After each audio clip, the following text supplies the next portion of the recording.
now entering the Bass Galaxy.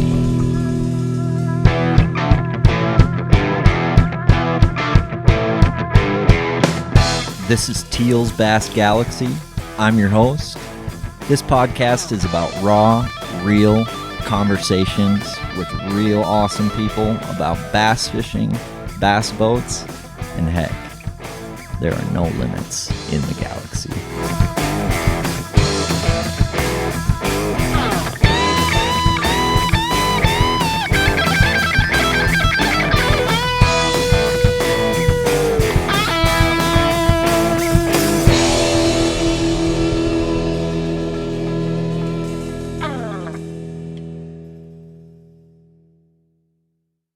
Teal's Bass Galaxy is brought to you by Veselka Fishing and Customs, and just north of Memphis Barbecue, also known as JNO Memphis.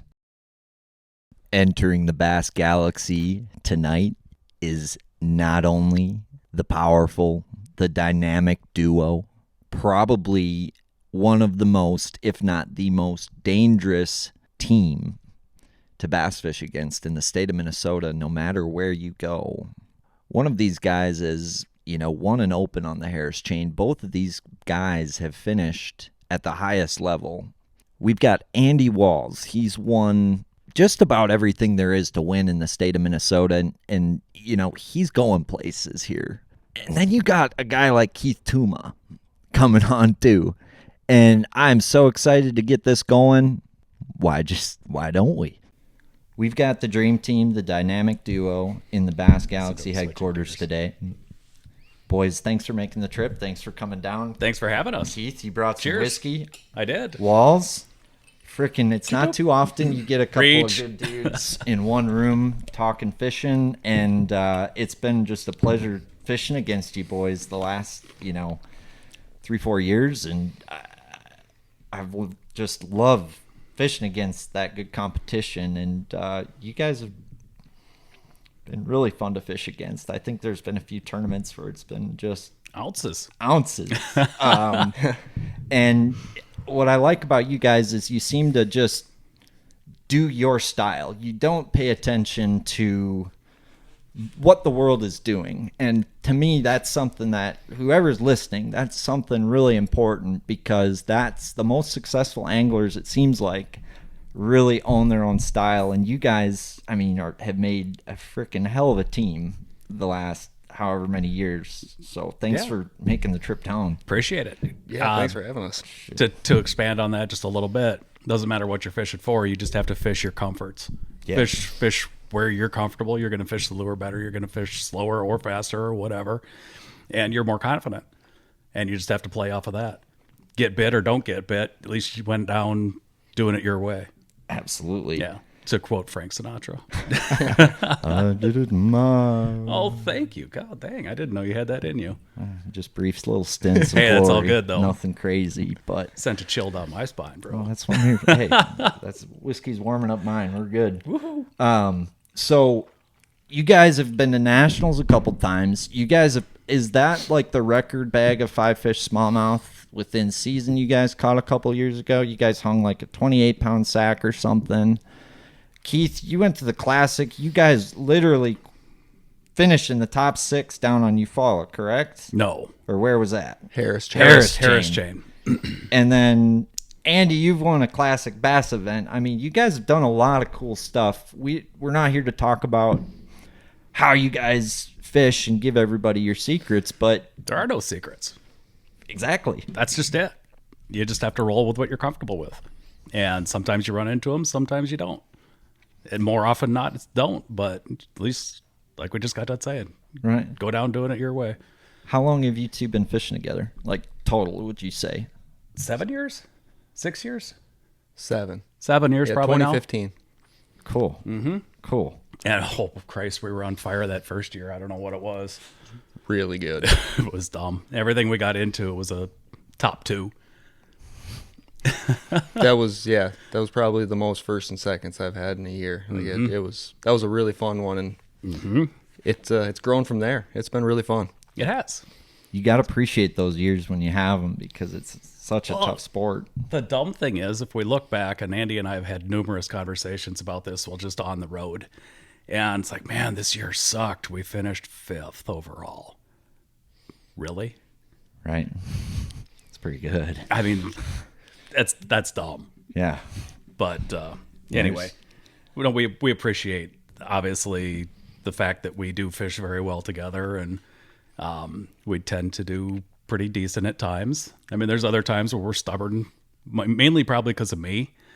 And he's like, we need to do this. And I said, I have no confidence in that, so we're not doing it. And we grind it out, and well, sometimes it works, sometimes it doesn't. I was going to say, it's gone both ways, so I can't like complain. A 51-49. Sure. Well, every sword is double-edged, but like what's really hard to find is like a good tournament partner because you're spending so much time with that other person in the boat. You touched on that at that little high school talk, and I got a lot of info out of that. I mean, it was a lot of things that I had roll through my head and that you were actually saying, and I thought that was really freaking cool. And I could see you and Dane being similar like that as well.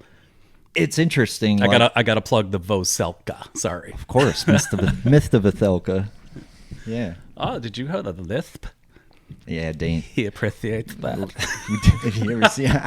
You ever seen the movie Ladies Man? I have, Ladies Man. Yeah, so we'll do like, oh shit, that's a really big bass. So you should probably net that thing.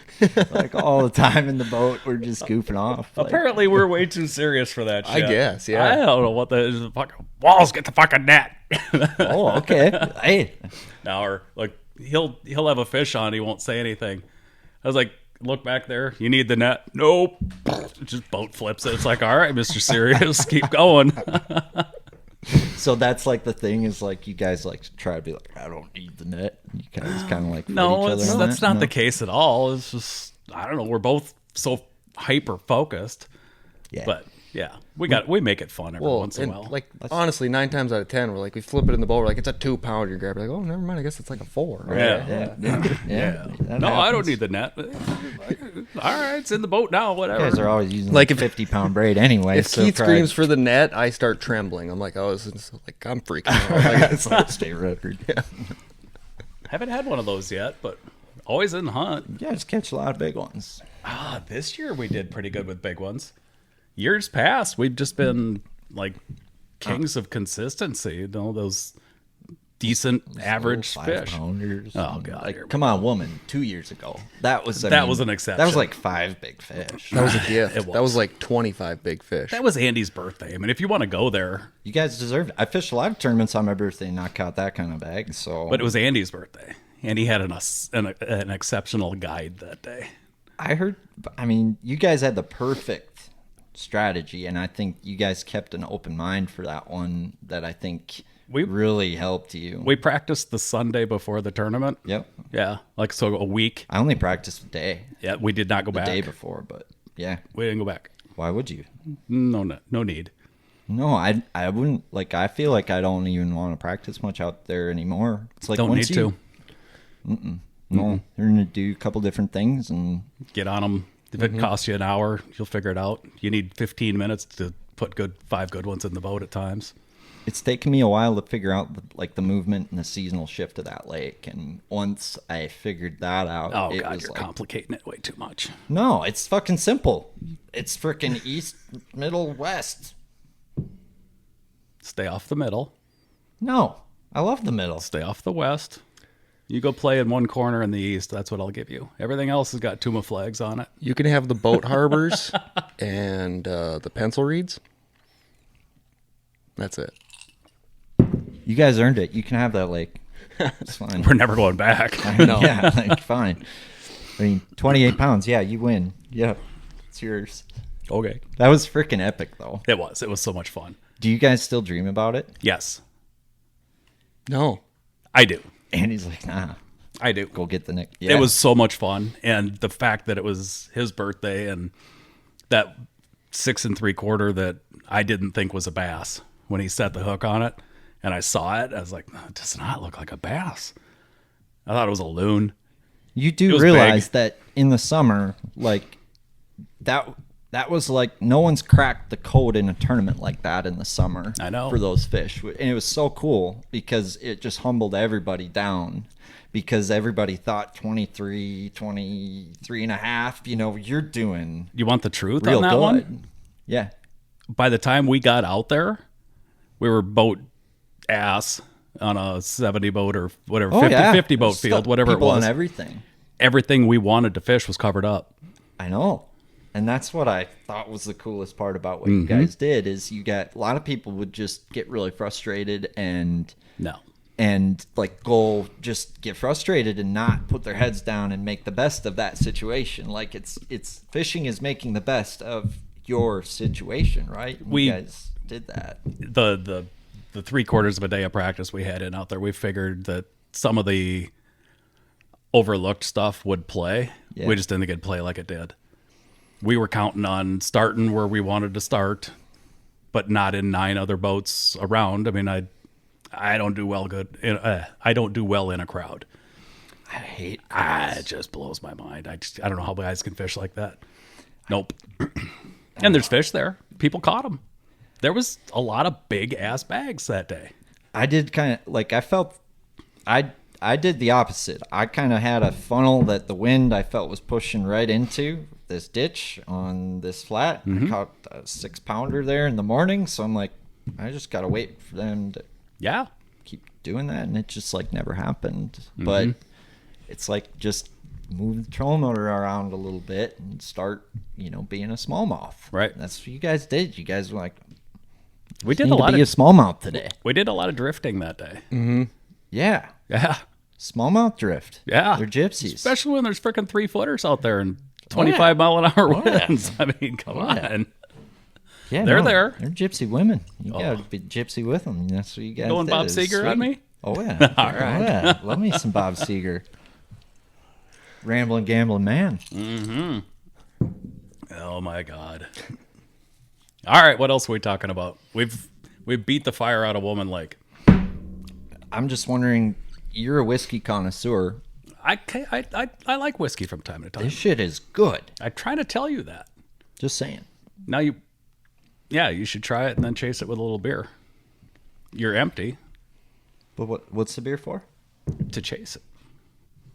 What's that? It's going to make the whiskey taste really good. Or It already is so it'll good. make the beer taste really interesting too. Feels so good once it hits your lips.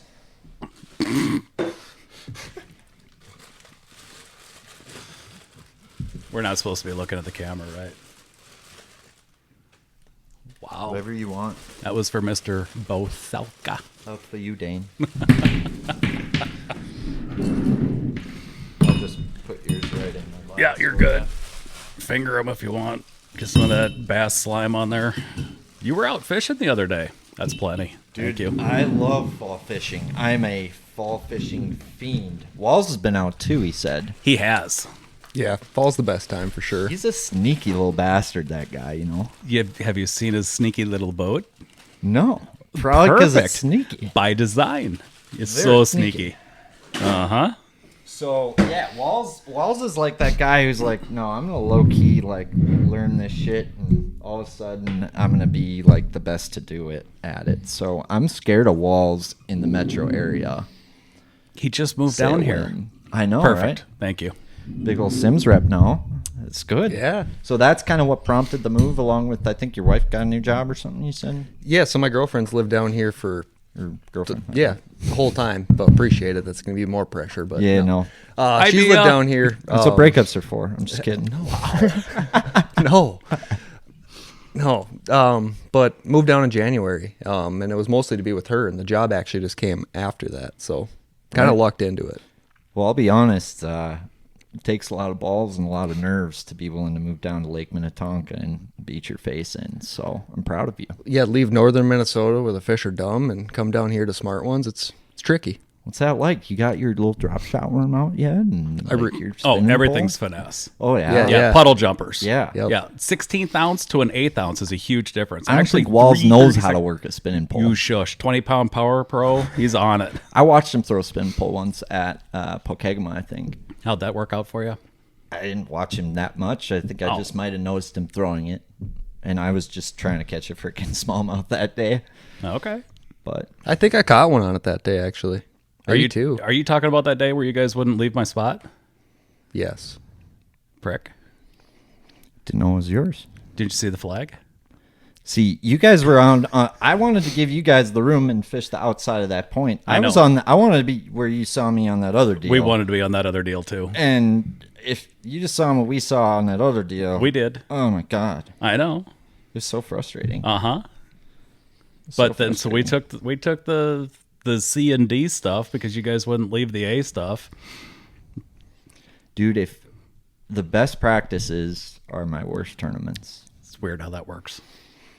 Even when you don't catch them, even if you shake them off, like it seems like you just have that pattern in your mind that the bite is so good, you make 2 casts on a spot. Do you want to You shake don't off even story? get to understand what's there. Yeah, I do. Shake off story? Yeah. Okay. I wanna hear it. Chesapeake Bay. Ooh, Bassmaster Open. Yes. Okay. This past fall, whenever the hell it was. Title. I didn't. Roll I Tide. wasn't worried about that. Yeah, I learned on the James River the Interesting. tidal rivers, tidal bodies of water, whatever. It matters, but it really doesn't. What? I've heard it's everything, but that's. I mean, that's Minnesota boy talk. Okay, so this is probably me being naivety, whatever the frickin' the word is. Ignorance is bliss. Ignorance is sometimes, bliss. Yeah. So I'm fishing the areas that I'm fishing the way I want to fish them, as long as it's close to when it's supposed to be right. Got it. Yep. You can tell. You roll up on an area, it's like, okay, this isn't going to work. But anyway, so practice out there, shaking fish off, getting bit. It's like, okay, check one, bass. Okay, I'm on a good deal. I'm gonna get 5 to 7 bites a day. It's gonna be fun. Roll into my start spot. Shook 3 fish off there in practice with a moving bait. Got it. Throw out there, 3 casts in, load up. It's like, oh boy, it starts rolling. It's like, fuck, it's catfish. Oh no. I could put anybody, if anybody needs a guide trip on the Chesapeake Bay for catfish, I got you. And it'll be fun. Oh my God, will it be fun. I rolled into one area and I was so frustrated, but yeah, just having fun. Yeah. I sat there, power pulled down for literally an hour. I blew an hour of the tournament thinking there's got to be one bass here. Caught probably 9-10 catfish, big ones, 3 to 7 pounders. Going into that one, you're like, dude, I'm shaking off like 5 pounders. Like, I didn't. You just knew These it was a things good look fish. It's just heavy and it's swimming. That's a kick in the dick. Oh, and how? Oh my you God. You have no idea. Oh my God. Yeah, catfish. That's catfish. the bluest balls you've ever had. They were horrible. Oh Yeah. no. Had a hard time standing. Dude, I'm sorry. No, it's all good. Oh man. I mean, Were they on like bassy looking stuff too? abso-freaking-lutely. Of course they were. In the grass, around the cover, yeah, stumps, logs, whatever. It would catfish. Catfish. I won the catfish tournament. Hell, I went up smallmouth fishing in practice and caught like a 15 or 17 pound freaking big ass cat. See, maybe it was a tide. Maybe you should have been fishing the. Maybe you were catching I the guess. pre-tide and post-tide catfish pattern. I guess. I went back don't and know. checked it when it was horrible too, and catfish. So All I've heard about them title deal, dude, that's a crazy story. 100%. To live it. I mean, talking about it now does not do it any justice. And I wasn't frustrated. I mean, it was, but it was like, whatever. At this point, something's tightening my lineup. I'm gonna have fun with it. I Catfish. respect you for that because I'd had a hard time having fun. It's Yeah. like me catching a walleye on my starting hole on Bay to Knock. Yep. I think you're going to blast a big smallie, and then there are 2 30-inch walleyes sitting on your starting hole. Oh, It's God. kind of Beta knock is so much fun. dude. Yes. If anyone like, I don't even care if anyone gets a chance. That is my favorite Great Lakes destination I've been to. a good one. Been to only like 3: Sturgeon Bay, Bay to Knock, Chequamegon. Okay. But Bay to Knock is by far my. They're a little bigger at Sturgeon Bay, but they're way dumber. Yeah. On Bay to Knock. Yeah. You catch like the hell out of 50 of them. Hell Big yes. ones. Yep. You been up there? I have. I would assume. Yep. You fished any Great Lakes ever? Not really, no. Ice fished them, but I've never bass fished on the Great Lakes at all. Interesting. I feel like you'd be a guy who'd maybe bucket list item for you. Definitely not. No. No. No desire. They're But if there- smallmouth. If there's a tournament out there, Oh, yeah, you hate smallmouth. They could all float up tomorrow, and I wouldn't lose a wink of sleep. Whoa. that's bullshit. I wouldn't. He's all talk. That's gotta be. He's a good smallie fisherman, too. He is. They frustrate me, though. Well, yeah. They frustrate everybody, dude. Yes, I'm going to stick to the largemouth. They're my friends. You know when he do really like loves them? When I'm there. It's like, shut up, we're fishing for these fucking things. So you're the one who makes them fish for brown ones. I all do, day. Yes. it's horrible. Okay. Yeah. So you were in the back of the boat on Pokegama. You were real pissed off that day then? Having to... No, he was catching them. I bet you guys probably had some green ones there, too. We did not. No? We tried. But ended up going back to where the smallies were. That lake's crazy. We won't get into it, but that lake's... I learned a lot of that tournament of how fish on that lake. It was humbling. It was good. Yeah. It's my favorite one in the state, for sure. You guys... Dude, Pokegama is loaded with It's big fun. fish. And it's unique. And you can maybe see them any day you want, but it seems like there's certain days where you can catch all of them, and there's certain days where you'd be lucky to catch one or two Yep. out of those, spots. But Yep. anyway, back to the title deal. It seems Oh. like, guys, it's either you follow the tide or you, wait it out, right? No, the tide does matter. I'm not going to take that away from the people that swear by it because they're way better than I am. But if you go into it with the mentality that the tide's really not going to matter, it's me putting myself in places where the tide at that time isn't a factor, Sure. if that makes sense. It does. It does with water level. Correct. Right? Yep. And that's why tide matters. Well, it's like a river. Water level, matters with current water level. seams, water clarity, Yep. things along those lines. Yep. Protected areas that are least affected by said tide. That makes perfect sense. Yeah, so that's why I say tide for me doesn't play a factor, but it really does. But it's not my main focus. The fish are in the area. So would you They're not run the gonna leave. farthest away from where the tide would No, roll? I Or you was just would adjacent area. It doesn't matter because you found catfish, right? I found cats, dude. Bass have got to be around. They do the same damn thing. Oh, yeah. they eat shit. Oh yeah, basically just a more Yep. elegant catfish. Right. Yeah, Yeah. right. Especially in brown ones, Walls. Yeah, oh yeah. Yeah. I'm surprised they don't have whiskers. God, that'd be so cool if Smallies had whiskers. Right? Then they'd maybe find my stuff. They would. They find your stuff plenty. Has anyone ever tried to breed a smallie and a cat? What would you name it? Either cat mouth or small cat? Kind of like where you're going with that. How about just a tiger? Tiger. Toiga. A tiger. I like fucking that. tiger. I like tiger. Yeah. That's good. Hello, governor. I like governor. So, as a whiskey connoisseur, Oh, you've that's got right. your Canadian whiskeys. That is You've Canadian. got your Kentucky bourbons. Yeah, Kentucky's You've got good. Your rye whiskey. Your famous rye whiskey. I like a rye. You've got your Scotch. Love Scotch. Scotch whiskey. Can't do Lafroig though. What? Can't do Lafroig though. Sorry. You ever had like a Manhattan? You like you get fancy like that? Get I your will- old fashioned? I love an old fashioned. Okay. Okay, so if you're ever up in the Brainerd area, jump into a little place called Five Rocks. 5 Rocks. Okay. And this isn't a plug, but If it is, I don't care. get in there and grab an old fashioned. Gotcha. They make them really good. What's the place called? Five Rocks in Brainerd, Minnesota. 5 Right ice off of cubes 210. in every Huh? 5 ice cubes in every old fashioned. No, one big ass ice cube, one big square ice cube. So much for 5 Rocks. Well, I know it'd be way cooler if they'd actually play on the name, but Yeah, no, they should call it one big rock. one big rock. That's okay. Drink But whiskey, Andy? drinks are good. Not really, no. It's probably smart. I always thought you were smart. Oh, no. Appreciate that, but apparently very convincing. Right. Mm-hmm. So you guys have fished a lot of places together. You fished down south, like a couple different places. Florida, Eufaula, Hartwell, a couple other places. Yeah. Versus Minnesota. Take Minnesota any day of the week. Except for Florida. Florida's fun. They're big. And they do Minnesota things up there. It's Or very down there. Minnesota-esque. Yeah. Yep. There's a few, seems like you got to slow down in Florida.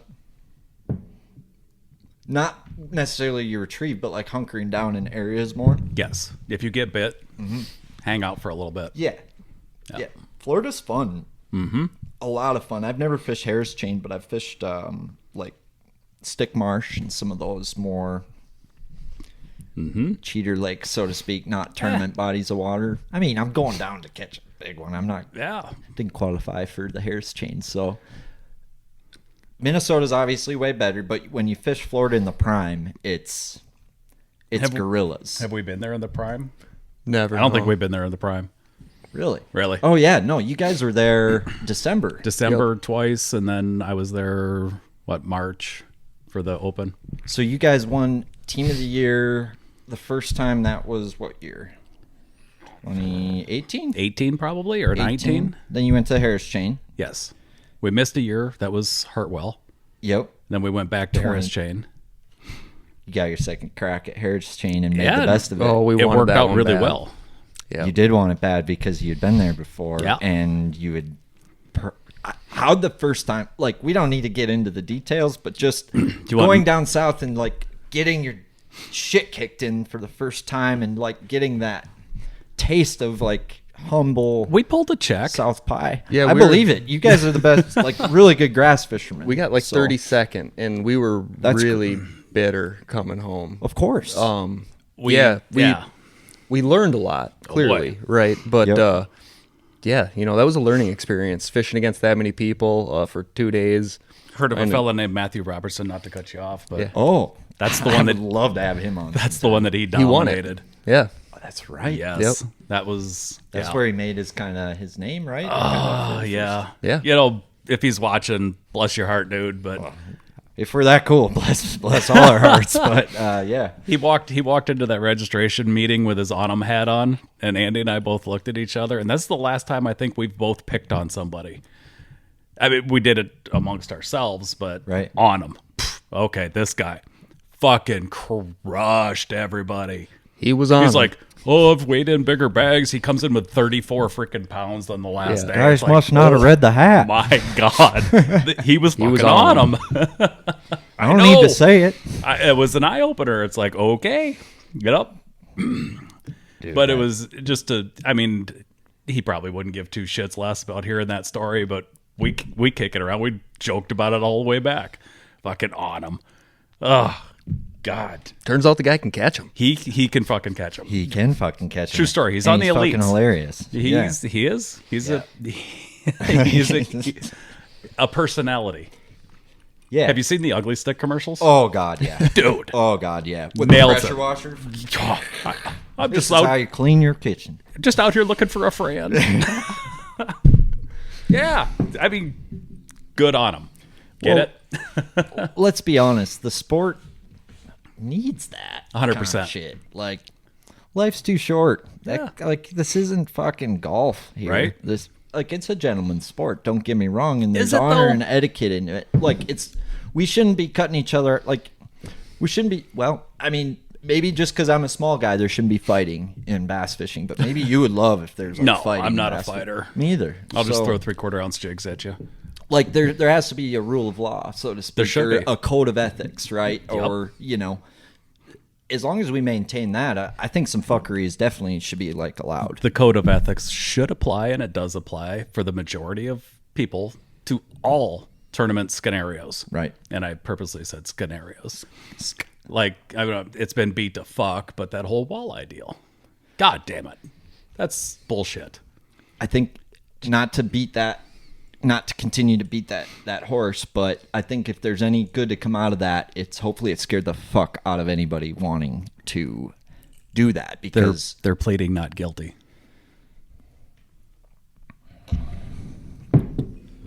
You know why? I'd like to vote in favor of the death penalty in Ohio. Why? There's nothing in the rules that says you can't do what they did. Are you that's why? Why not? I mean, any good attorney is going to look at that and say, there's nothing in the rules that says you can't do it. Look back at any bass tournament rules. Where in there does it say you can't add weight to the fish? Holy shit. I feel like it's as effed as a soup sandwich. I feel like this needs to turn into a public service announcement for all tournament directors to add that fucking shit to your rules, because that should not be in them. Like, that should not be allowed. 100%. And 99.9% of the guys out there that are fishing know that and understand it. It's that 0.1%. Right. The snaky fucks. Well, Sorry. Here's the thing, though. Karma's a bitch, and like, how do you sleep at night? Here's the big it's That's just not it. worth. I like sleeping good. I sleep like rocks, dude. Okay. And like, it's got to weigh on a guy's conscience. Unless you of the don't day. have a conscience. Right. I mean, you can basically boil most of the world's problems down to bad parenting, and Oh, if God, you we're don't teach going- your kids to have a conscience. Like, Right. do you think they're born sociopaths? Mm-hmm.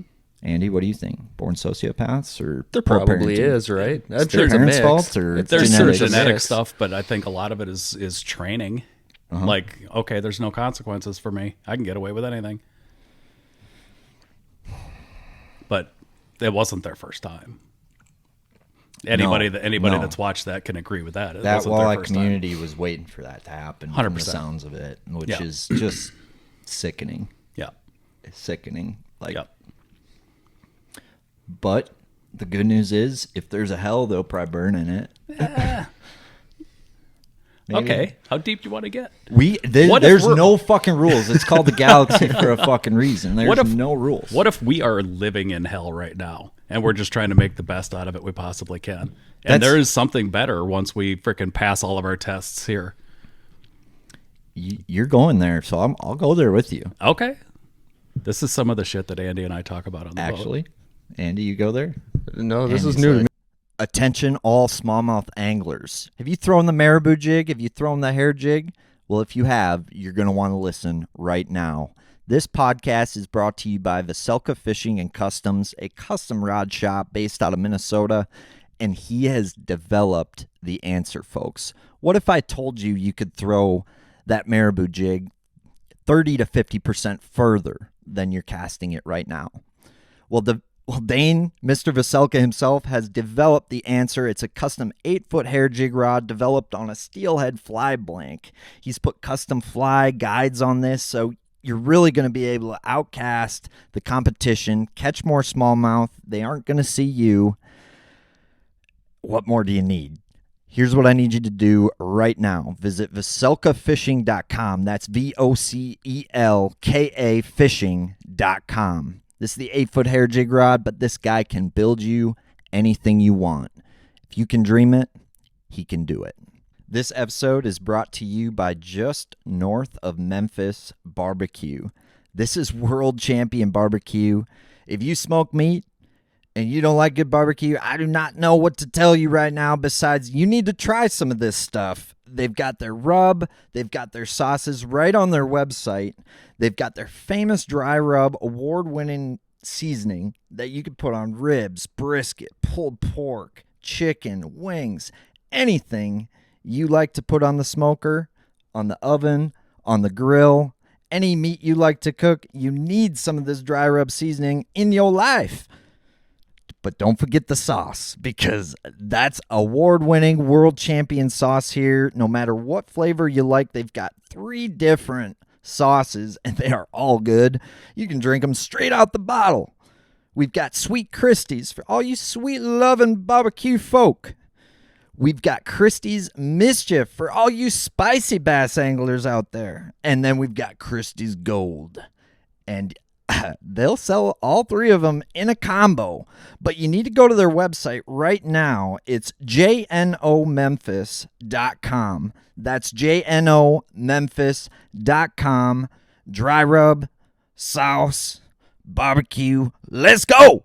I'll throw a buzz Oh, bait. we've talked about And he's stupid- like, I'll throw a buzz bait. some deep stuff. We've talked about deep stuff on the boat. Oh yeah, not this one. No, not this. I feel like heaven and hell is like your state of consciousness after you die.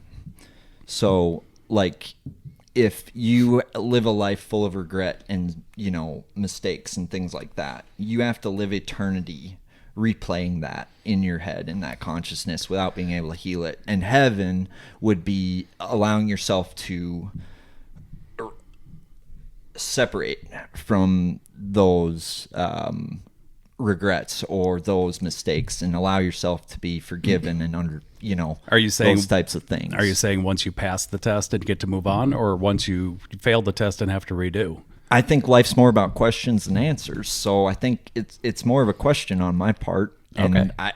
I will never pretend to have that answer. Oh, we can't have if the somebody answer. does, they're probably crazy. Well, there's been some crazy bastards out there, and There has. yeah. And like didn't mean to get religious here. I support everybody's viewpoints on that matter. So we are a religiously free place here in the Bass Galaxy. Perfect. But just make that Okay, clear. thank you for the disclaimer. Yeah. All right, I'm going to throw a little extra twist in this. Ready? Okay. Explain deja vu to me. Okay. I can't fully explain it, but I think it is. Well, I've read things on it. And Oh, God. I want your personal thoughts. I don't want what you've read. so I've had like an out of body experience with like sleep paralysis. Okay. That was the research I did on it. But anyway, it was like I was like in this half asleep state. Okay. And it's like you're not fully asleep, but you're not awake, but you're consciously asleep. It's almost like a lucid dream, which is like extremely hard to do, they say, which is to consciously dream. Okay. But there's people who can train themselves to consciously dream. And if you consciously can dream, you can fly, you can catch about as many 10-pound bass as you want. If you can consciously dream, you can control what you dream about. I didn't get this far. I was way too scared. Okay. But all of a sudden, You like, didn't go down to Costa Rica and do some ayahuasca, did you? no, not yet. All in good time. Like, we're not quite there yet. I don't need that kind of reset in my life. But, I guess if I fall in this bottle of whiskey every day, I'd probably need some of that. But luckily, this is we don't do too many podcast episodes. Okay.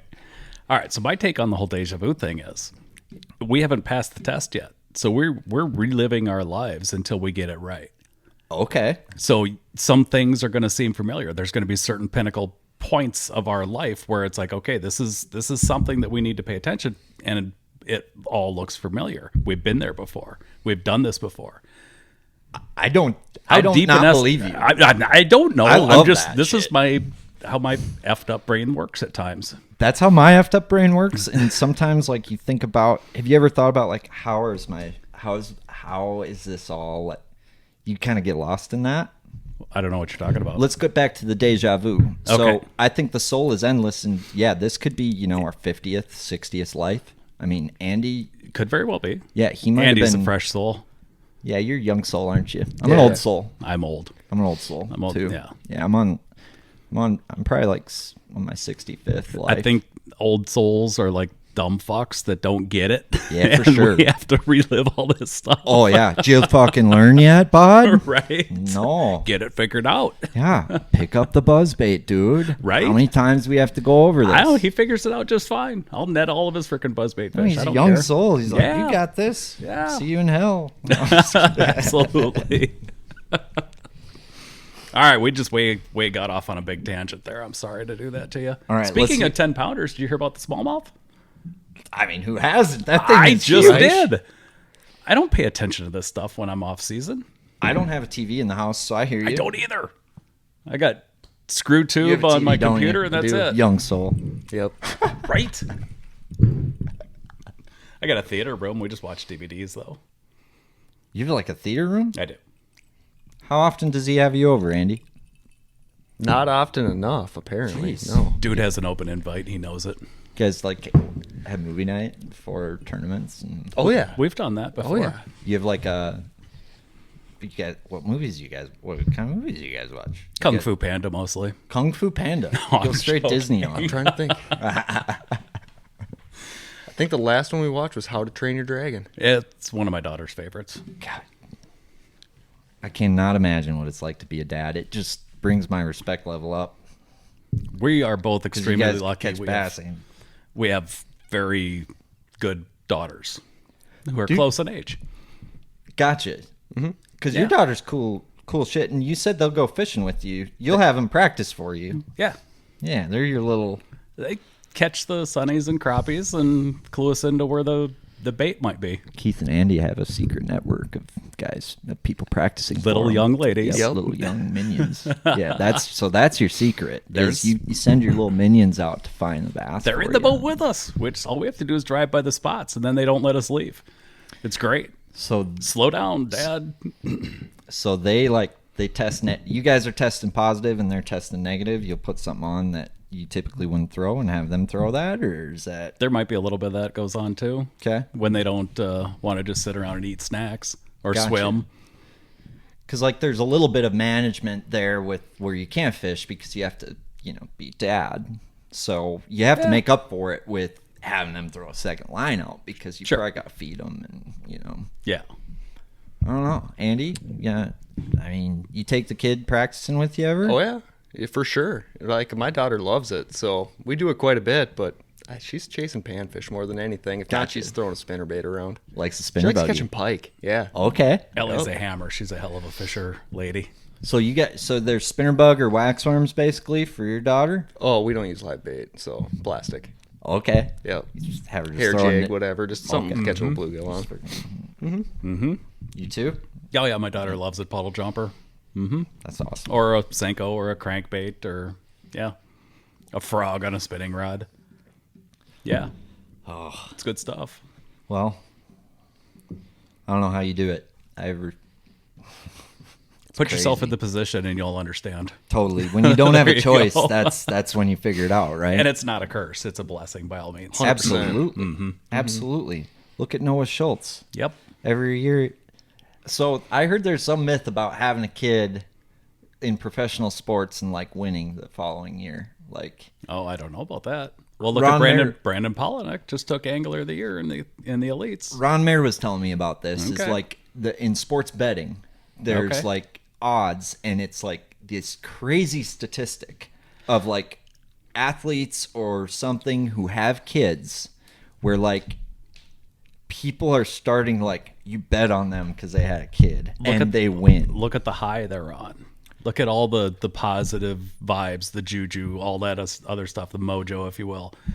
Everything positive, everything good is going in their lives at that point in time. They're going to carry that onto the field, the water, the wherever they're playing or doing, whatever they're doing, the court. Yeah, it's going to follow them around. We're gonna stay out of the slop here, off the weed line in the depths, because that brings up the point of energy. Yes. Positive and negative energy, and Yes. the Oh, fact you're going back to this whole thing. I'm going back because Okay. you went there. All right. So, and this whiskey helped us get there. But Thank you, JP Weiser. 18 year. thank you. So he's JP legal. Weisers. This podcast is In brought to you by Canada. JP Weisers Canadian whiskey. Quality is something you just can't rush. That's why it's aged for 18 years. That was a phenomenal plug. Thank you. And if anyone else is interested in me doing that about their shitty whiskey, I'd be happy to. But this JP Weisers, it's the best shit you're going to drink. If you don't drink JP Weisers, then fuck you. Wow. Not too shabby? Way better than Big Red. All right. Love I it. sold a few bottles for you, too. I hope so. I don't sell the stuff. Me either. I would wish people wouldn't drink it as much, because then there's more for me. Absolutely. But back to the depths of the depths of the depths. Andy, I personally feel that life is an energy field of positive and negative energy, and we are simply just balls of energy. Every bit of matter is a ball of energy. A skeeter's a ball of energy that can go 10 or 50 to 70 miles an hour. Remember the movie Powder? I haven't seen that one, Keith. I've seen a lot of movies, and I was not expecting you to stump me like that on the first movie you said, but yeah, I haven't seen it. Watch it. Goes right along with what you're saying. Gotcha. Mm-hmm. So you believe that whatever you think and feel is creating your future? It very well could be. Our souls are believe energy, influences correct? it. Yeah. Energy does not die or disappear, does it? What happens No. to our souls if our souls are energy?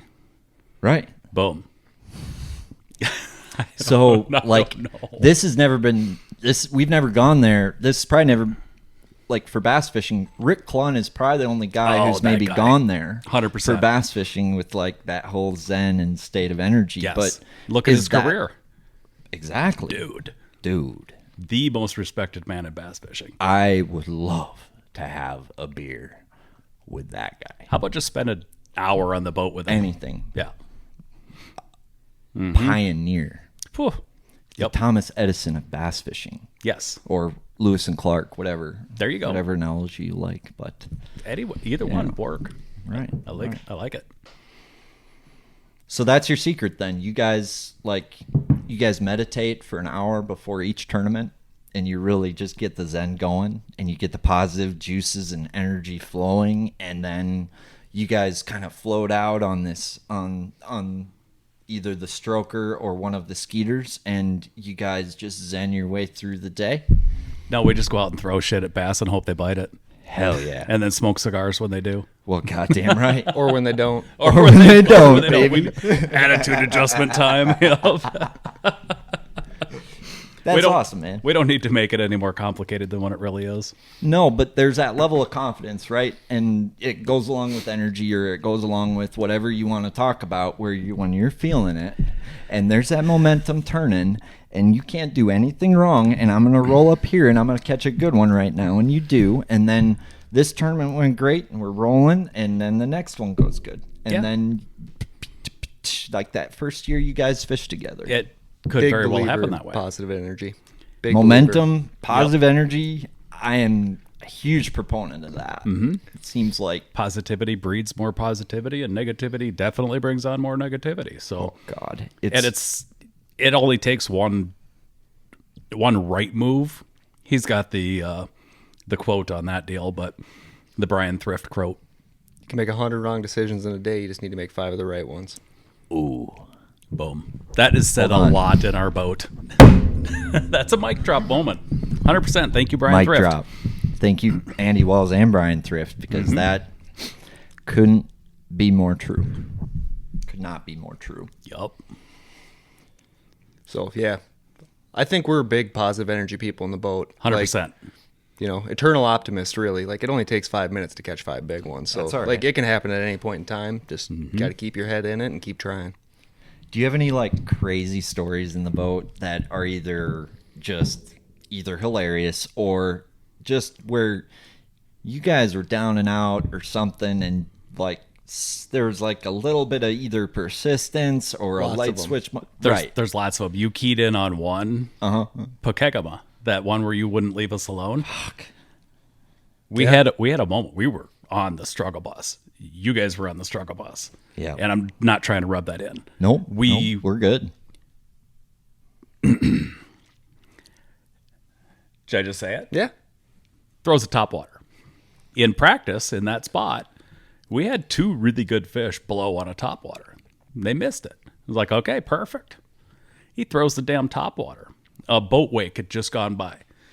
And his bait is in amidst the waves. Just chilling there. No, he was working it, Yep. and the boat wake is going right through where his bait is, and a fish blows on it, and it misses. Throws it back over there, throws it back over there, throws it back over there. I look at him, I go, I wonder if that fucking thing's sitting out of bed. No shit. No shit. Sure was. Looks like you didn't know that. Promise I didn't know that. I wonder if that was the popper fish I caught. Because I only had one topwater fish in practice, and it was the only fish that was near you guys. And it was out from you, but you guys taught me something that day. I'm not going to freaking say it, but it was out from you guys. That's why we looped over there. But keep our distance. Yeah. Not No. intrude. You guys did good. So did Chapman. Well, Chappie was in there too.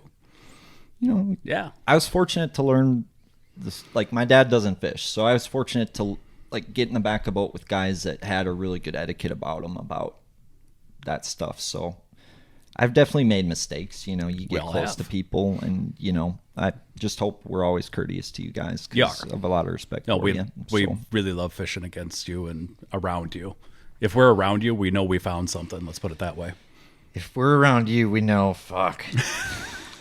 These guys are vacuum God cleaners. damn it! We have to outfish these guys today. We don't just get to figure out our own. Yeah, no. I It's really cool, like though. when I'm not around you, but if I see you guys, if we even mention it's like, oh, we found something. Teal and Voselka are. That's how we feel around you guys too. Aw. Yeah. We're gonna hug it out off screen. Yeah. No. No camera stuff on that. It's gonna get freaky. He's an FREAK.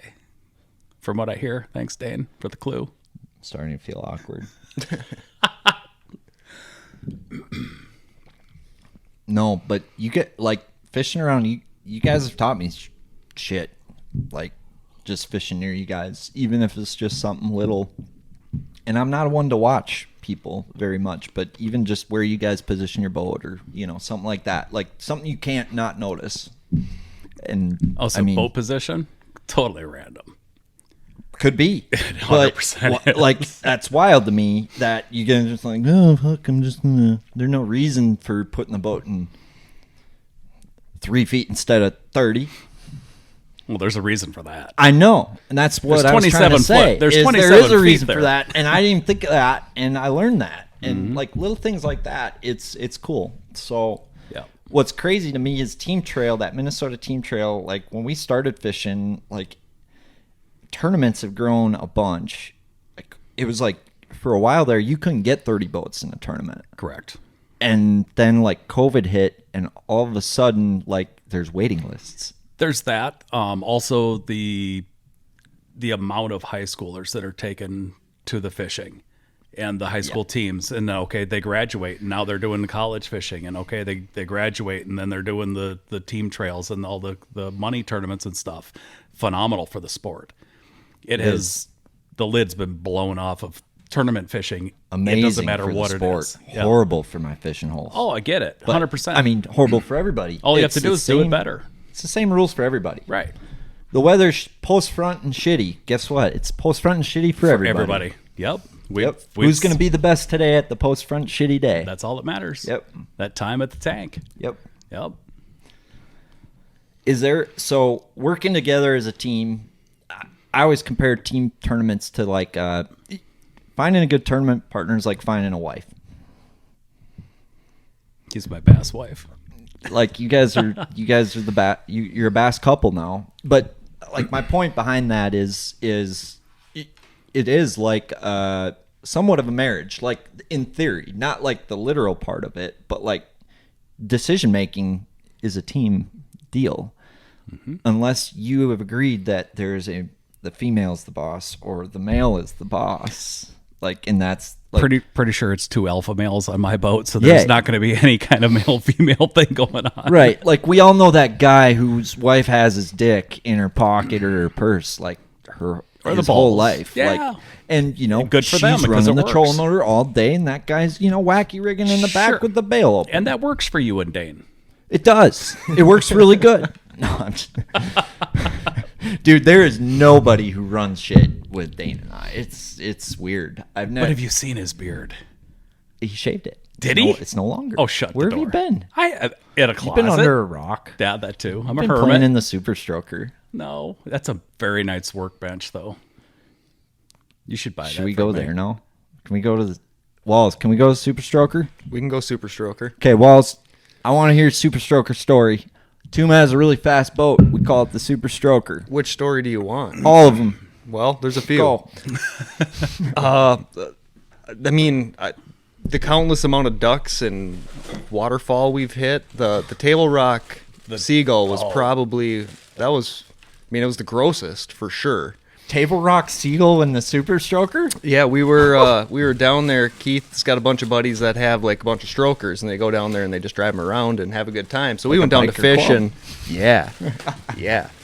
But it's cool. So we were down there hanging out with all these guys, and we were running the lake. And I don't think we were with them at the time. I think we were heading fishing.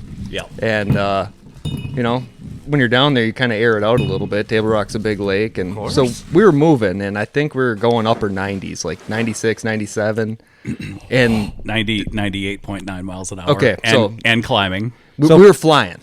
And these seagulls get up like 100 yards in front of us, but they're not like flying really fast, They're just kind of taking their time, and like both he and I are like, that's a bad idea, because we can't really turn at that speed real fast. So we just kept going, and they didn't get out of the way. And the lowest one caught the trolling motor, and it looked like a pillow kind of went between Keith and I. And we set the boat down. We're like, oh my gosh, did that just happen? And then it hit us, the scent, because it was just filled with shad. And it was the grossest, nastiest thing. I'm gagging thinking about it right now. I can Like, taste it. I can smell Seagull it. carcass off the prop of the trolling motor, just like, it was everywhere. Oh, yeah. Wing and rib meat. And ribs. Oh, dude. Everywhere. Feathers? Everywhere. Yeah. Pillow Everywhere. party. Pillow party. Holy smokes. Like you see in the movies. Yep. You know the movies. With you all the hot watch. chicks freaking, hitting Yeah. each, yeah. Pillow. Wow. Feathers. And blood and guts and entrails and So let's walk everybody through what the Super Stroker is, because all they've heard is 98 miles an hour or whatever, and a seagull it's- going. Oh, it goes faster than that. Oh, I believe it. So Yeah. what year is a Stroker? It's an 08. 2008 Stroker. Yes. That's a brand of bass boat. Correct. It's a high performance pad bottom bass boat, custom made in In Maryville, Tennessee. yeehaw, baby. Yeah, buddy. Yep. And okay, now It's now go. 21 foot. They make one boat. It's a 21 foot.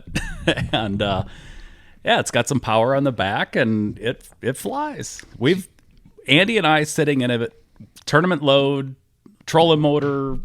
People run them light because it's fun. Well, why we wouldn't had you? we were full fuel too because we were going fishing. We were walleye fishing, and table rock walleye, by the way. Holy hell! The best. Oh, 100-foot deep, clear water. No, like No, 10, 15. 12 foot beat, Well, you know. 15 jerkbait, trees.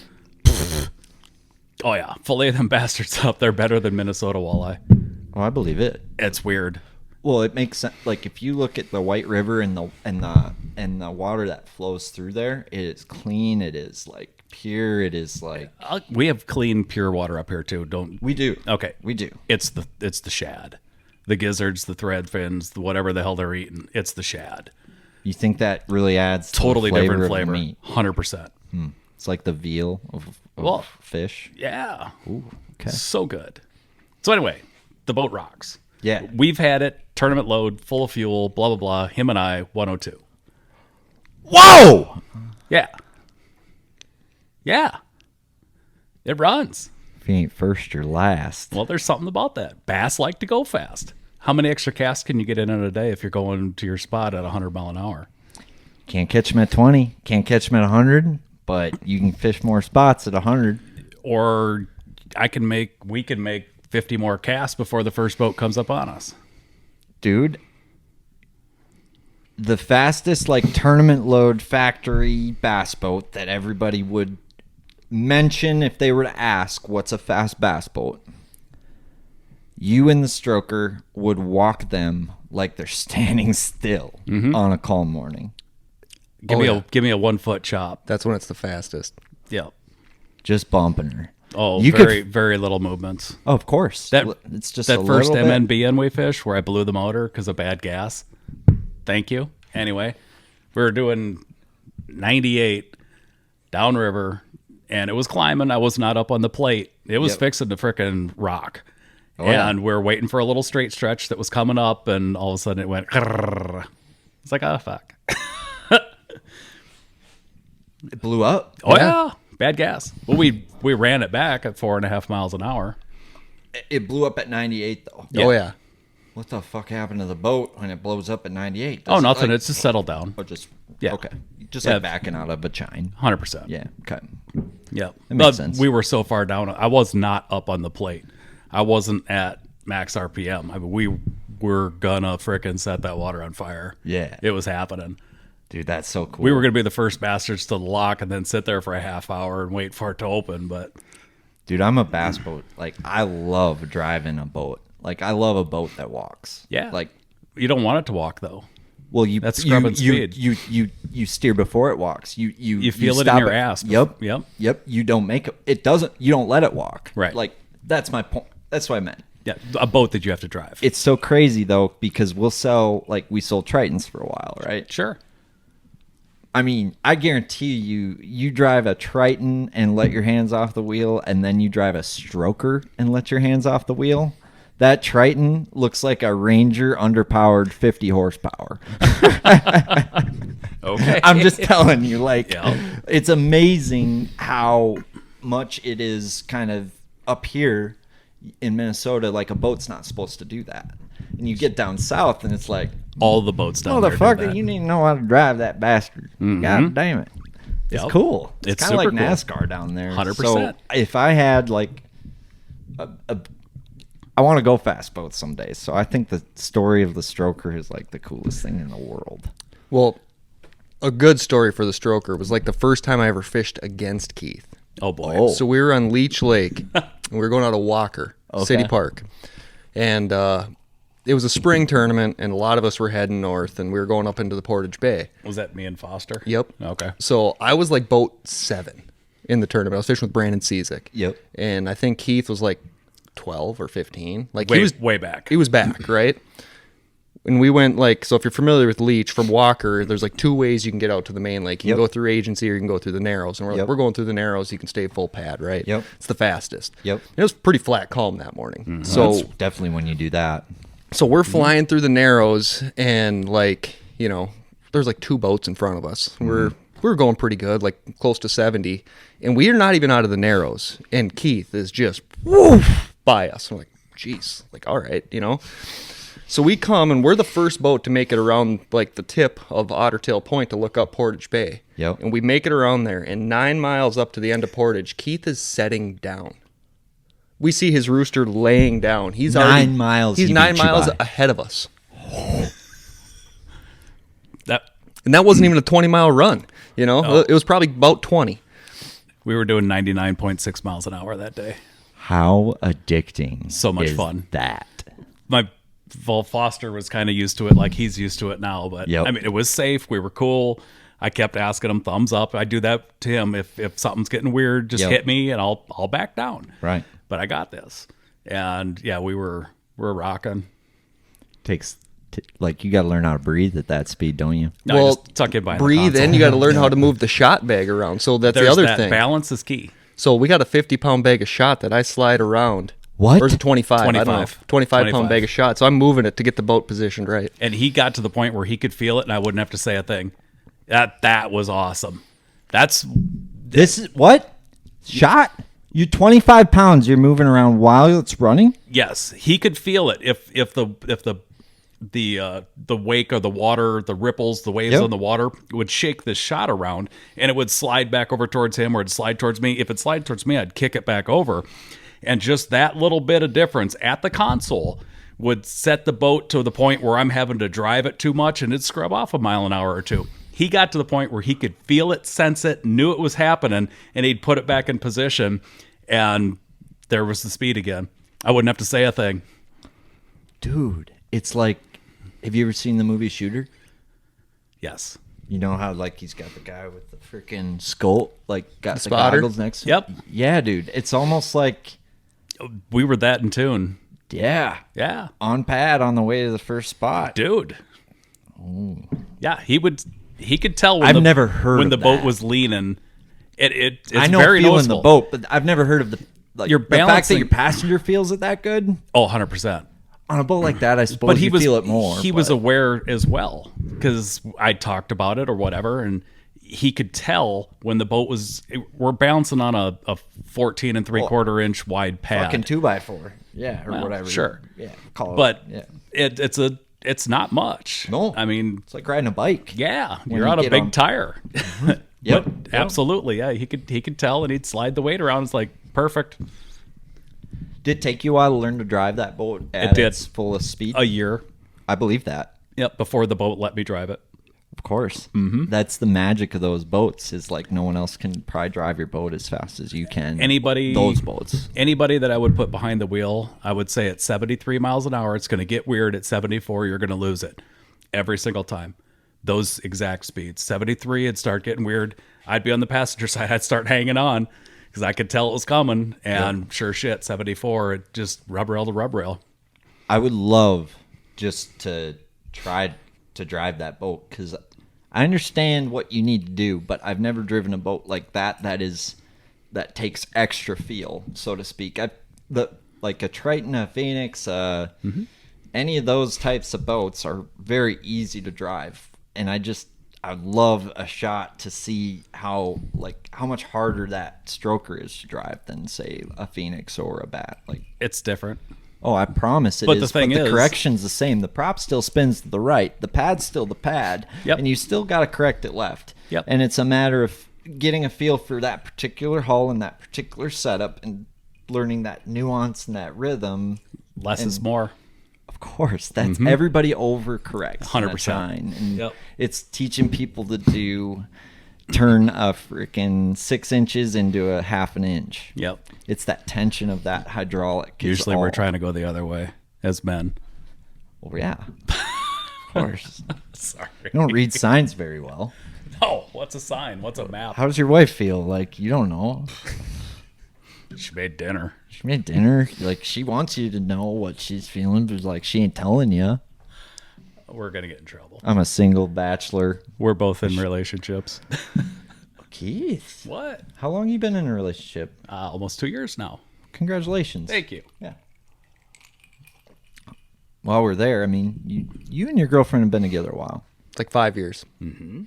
Impressed. That's how long it took for me to have to go because I've outstayed my welcome with she pressuring you. Not at all. Not a lick of pressure. No. Mia's so cool and chill. She likes horses. Oh, you're Yeah. fucked. Right. I got to keep her away from Dane, and that's that, like, Dude, yeah. Like, have you guys double dated yet? Dude, No. Jeez. No. Sounds like, you're cutting into my buzzbait time, man. I'll be honest, like, Tuma and I might be fishing together here in a couple of years if you and Dane start double dating. You're cutting into my buzzbait time. Does she let you buzzbait whenever you want? Yes. Do you have to tend the horses? No. Dane has to. So, Right. like, Different yeah, situation. Like, oh, yeah.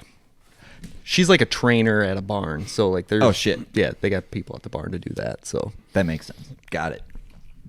I don't know my shit. I move jumps around. I rode a horse once. I did one time too. That a boy. I've been bucked off a horse before. You have? My mom's horse. Ooh. Yeah. It's a great story the way I tell it. My Do mom it. tells it totally different. Do it. So we were going out for a ride, and she didn't set the stirrups right for the saddle for me because she Yep. didn't want to mess with it. And the old horse that I was on, it was no big deal. I apparently was nervous. Horse sensed it. Off I went. Yeah, That whole energy thing we were talking about. 100%. Horses. it's like, Oh, yeah. just doesn't Critters feel critters right. pick up on it. Bass pick up on it. Dogs pick up on it. Cats pick up on it. Yep. Bass pick up on it. If you're questionable about a person, bring your dog around. See how your dog is with that person. Okay. I do have a counter to that. Do you? So, yes, because I agree with that, but I had an experience where I was young and I got bit by a dog. Okay. And it was an older dog, and it was a little bit more territorial, I think, because it was older. And I was carrying groceries out for this couple. Okay. And the dog was in the back seat, and I was putting their groceries in the back, and this dog looked super nice, so I went to pet it, and it fucking bit my hand really hard. So I think dogs can sense if you're skittish around them. Probably. So I've noticed that if I feel nervous around a dog, they don't like me as much. Sure. So if I feel like a dog, I'm not sure. If I'm not sure about a dog, the dog's not sure about me. There's that. But I feel like it's maybe not because I'm a sketchy guy, but it's because I got bit by a dog. You know what I mean? I could, yeah. Or I can see maybe that. just maybe I'm a bad guy and dogs just don't like me. It was At the end of the day, it was a dogs fluke love thing me. one time. They're If I they're love- territorial They are. and they're They can they're feel it. they're doing their job. They're protecting their owner. Damn right. And you were in this space. I was in the space, and I shouldn't have went to pet that dog, and that's what I learned from that. Like, I'm not saying I was in the right on that. I learned a lesson, like, that dog is old and territorial, and Sure. I went in its space, and doesn't matter how cute and fuzzy and nice it looks, that at the end of the day, I was a threat, and took me out. But you learned a lesson. Yeah, I learned I'm a big threat, so look out, dogs. That's right. I'm a threat. So, Oh, I get it though. Smallmouth think my drop shot worm's a threat a lot of times on their bed. So they're... We're going back to fishing. Well, I mean... We're here to talk fishing, aren't we? We're here to do. There's no rules. It's the Once Galaxy. again, it's the Galaxy. Like, This is it's endless. It's ever expanding. Do you want some sad news? I mean, yeah, I do. No. What do you? Well, it depends. Like, I'm not like Well, a doom and gloom guy, but I'll take a little bit of sad. sad news. It is. It's sad. I Okay. mean, it's not the end of the world. No. And it's. I mean, it's super happy at the same time. Okay. I have not publicly announced this yet, I'm not that big of a deal. But Well, you are. in your eyes. I am fishing all 9 opens next year. Whoa! Yeah, All 9. all 9, and So- that's going to take me out of the MNBNs, unfortunately. Whoa! Yeah, So you're saying there's a chance? you've always got a chance, bud. I know, dude. I was gonna ask you about that with the rules change, and you did the opens last year. I think you did I can't remember how many you did last year. Just 3. 2 years I've done the opens. I've just done 3. All 9. I did the Southern Division the first year, the Northern Division the second year. I tried getting into the Southern and Northern last year, but Southern was full instantly. You're taking Andy with you, right? I would love to. I've pressured You're him. going, right? I don't have to fish against you too, right? I don't know yet. I've You should, dude. I've pressured him. You guys and- have the talent. It would be amazing. It would 100% be amazing. Yep. And with your job, I feel like you might be able to pull it off. Depends how corporate that whole deal is, but We'll see. I've got other stuff going, being a dad and whatnot. I got responsibilities that I still have to. I'm a dad too. I know. Yep. I'm not cutting. no comment. Well, I don't need to I'm get gonna into abstain the on details, this one. but I'm gonna abstain. I know. But congrats, dude. Thank Like, you. I'm nervous and excited at the same time, but I feel like the last 2 years I've only dabbled. You deserve to be there, and you gotta kind of freaking commit and go all in. You don't know unless you know, and the only way to know is to just frickin' throw all in. What do you have to Plus, lose, man? A lot of money, but that's Yeah, okay. but, But, like- it's worth it. I'm worth it. I'd rather gamble on myself than anybody else any day of the week. The government's gonna print more money for you every day of the week nowadays. So, like, Do we- at the we're end not- of the day, let's you not can't go- take it with you. Let's not. We're go not political. going there. It's election We're not night. going there. Let's not go political. We're sticking. No, I didn't mean to get off topic. No, it's all good. I voted today, but So did I. stick where we were at. 9 opens. Yes. What's your thoughts on the rule? And what's your thoughts on the rule? Like, initially, Love it. love it. Andy? I think it's probably smart for bass. Like, selfishly, kind of makes me a little sad because 3 was more realistic for course. me for a chance to get in. But I understand that, they need to make sure that people can make the commitments for the time, the money, everything. And it's probably going to get a better class of anglers when you got 9 tournaments to qualify for it. So I get it.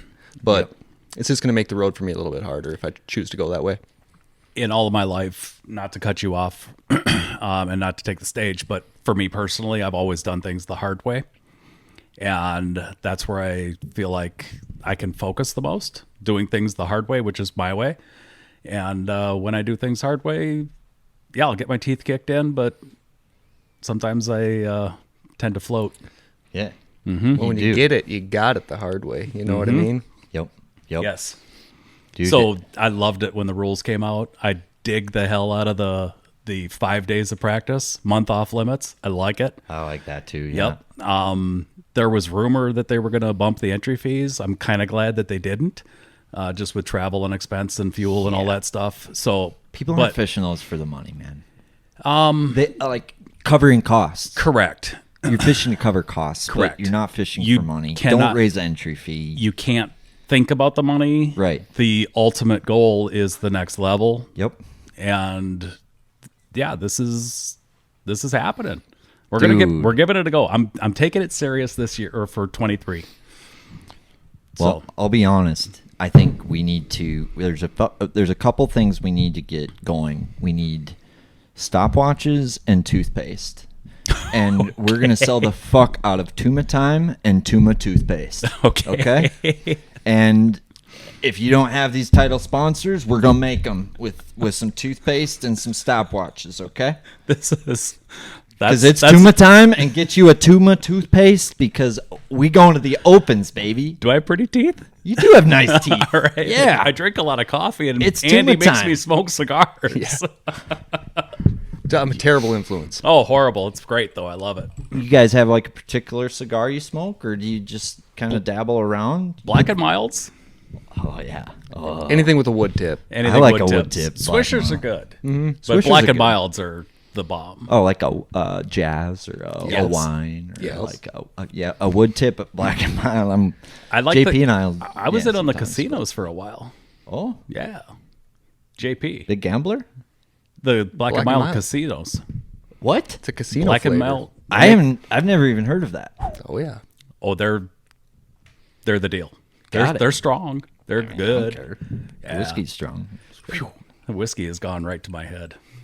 I haven't had whiskey in a while. I'll be honest, dude. That like you outdid yourself with that stuff. That's I got some Southern boys who are big whiskey drinkers. I'm gonna probably I'll give you all the credit, but I'm probably gonna have to. That's your bottle. No. Yes. Well, that barbecue chicken mac and cheese that might probably not be in the fridge yet. It's all yours. Oh, dude. You guys can take it for lunch tomorrow. I'm going to have dinner with my girlfriend tomorrow, so the mac and cheese is all you. Okay. I'll have some whiskey with it, apparently. Thank you. That's like you outdid yourself driving here and giving me whiskey. It's, it ain't cheap being on the Aaron Teal podcast. It's not. You guys spent freaking. It would have been cheaper if I'd have started it like 4 years ago. But I did start a podcast under the Biden administration. So yeah, no, people are spending a decent amount to get here. But that's why I try to say thank you a bunch because I'm a poor motherfucker. So Well, thank you for having us. honestly, Are we in wrap up mode, or are we still BSing? I don't know how far are we. I have to piss. Poor Coleslaw over there looks bored. We millified typically average them. 2 to 3 hours. Oh, shit, we believe got it or time not. to go. Our average listen time is the whole thing. I couldn't believe it. You got a lot of fucked up listeners. We appreciate you. What I realize is there's a lot of fucked up folk in the bass world just like us. Oh, 100%. Just like us. Yeah. No, it's a big fucked up world out there for sure. And we're just fishing in it. My parents want to watch this. I probably shouldn't be swearing so much. Andy So- has not swore once on this whole thing. For what it's worth, I have a bunch of people on swearing, and my parents and grandparents listen to this, and that was it was hard for me, but they've been pretty supportive. Like my mom taught me how to swear, and she can outdo me. It's great. Well, I think we're good then, Tuma. Oh, yeah. I think she's going to be the first purchaser of that Tuma toothpaste or that Tuma stopwatch. She's got an endless supply of all things Tuma. Gotcha. And then I think Dane Vaselka needs to come out with a rod series called The Wall and flipping sticks only, and it's called the Andy Wall series. And there's I'd a buy buzzbait one. rod, a jig rod, and a freaking... But they're all the same. yeah. Every single They're one. all 8-foot heavies or whatever Wow. he likes to throw. Like a So- 7.2 medium heavy. 7.2 to 7.6 medium heavy. So then we got toothpaste, a stopwatch, and some flipping sticks, and the best team to fish in Minnesota. All right, I make another classic. You get me that watch, I'll wear it around my frickin' neck like Flava Flav. Dude, you make another classic, and Tuma toothpaste is going to have spearmint and peppermint. Oh my flavors. God. Yeah, and maybe even a sweet mint because Okay. holy smokes. The fact that you fish one classic is like most people. Andy, I never asked you how jealous you were watching Keith do it. Like, that's the weirdest thing about this national tournament is you fish as a team for 2 days, and then the top 6 fish individually, and now all of a sudden you guys are fishing this tournament as a team, and now all of a sudden you're fishing against each other. That's like we should get into that a little bit. Well, that whole deal, that's We not messed how, up. that's not how I got to the classic, but we definitely messed up. Gotcha. We should have flipped a coin. One guy gets the juice spot, the other guy goes and finds other stuff. We split fish day 1 or day 3, if you will, Yep. and which was fine. Well, you But- still won.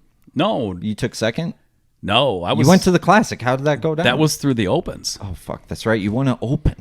on the Harris chain, like a few months after. I'm embarrassed. No, it's all good. It was 2 months after the I knew team that, trail. but I forgot. No, it's okay. I thought you guys made it through the team trail championship for some reason. That No, would have been really Keith cool. Tuma won an open. God damn it! My very first open First open he fished. that happened to be on the Harris chain. They say an Open's harder to win than an Elite Series. A lot of guys will tell you that. Some won't. But I 100% agree with that statement. yeah. It's tough. There are a lot of really, really good fishermen. Really good.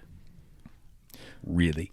But back to the championship. Yep. Andy, you guys fucked yourselves apparently, and you guys did pretty good still. Oh, 100%. He ended up second, and I was like fifth. Oh, I think. shit. Because I had it backwards. I weighed in 2 little squeakers on the last day. Gotcha. It was tough. You guys split shit then? The day 3, the first day of the individual, they take the top 6 and split you.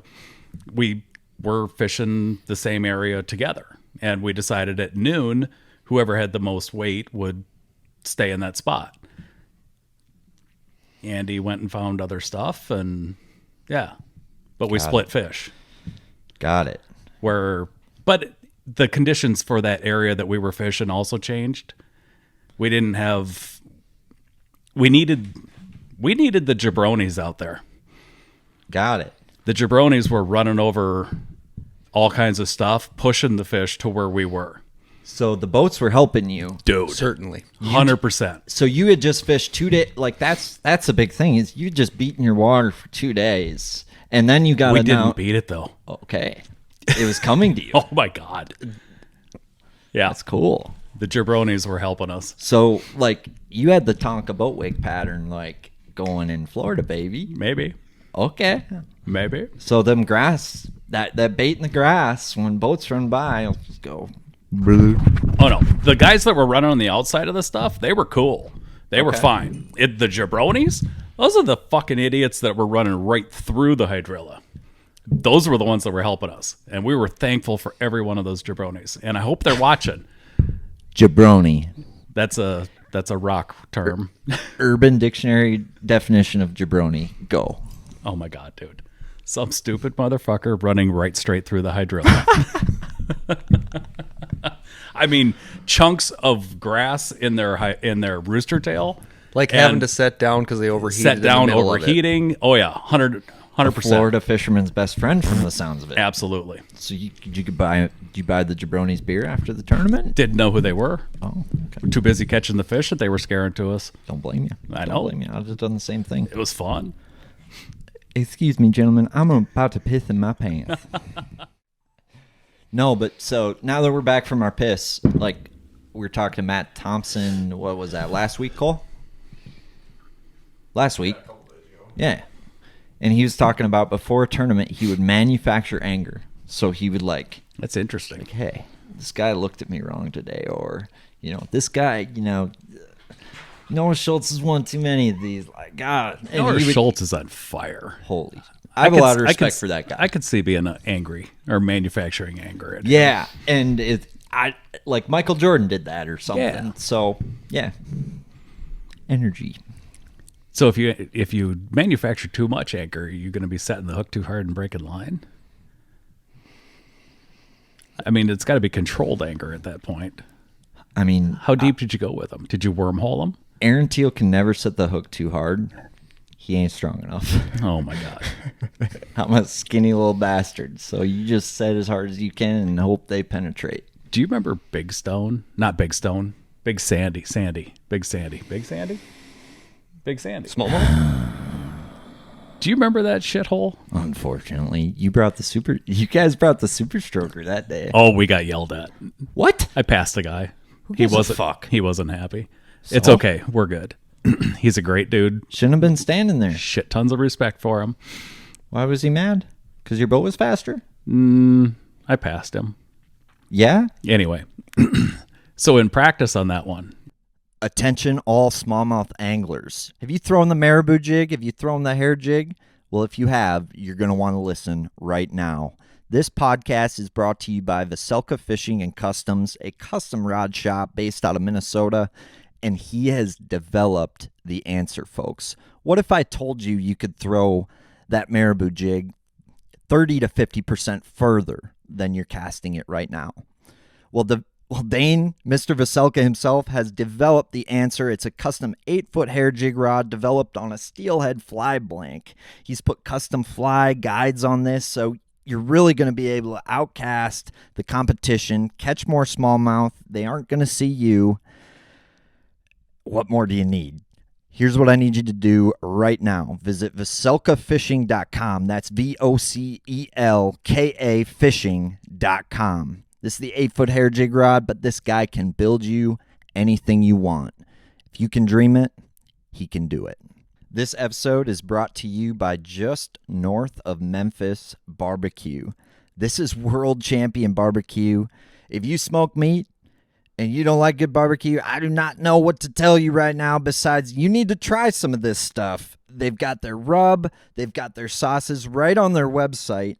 They've got their famous dry rub award-winning seasoning that you could put on ribs, brisket, pulled pork, chicken, wings, anything you like to put on the smoker, on the oven, on the grill, any meat you like to cook, you need some of this dry rub seasoning in your life. But don't forget the sauce, because that's award-winning world champion sauce here. No matter what flavor you like, they've got 3 different sauces, and they are all good. You can drink them straight out the bottle. We've got Sweet Christie's for all you sweet-loving barbecue folk.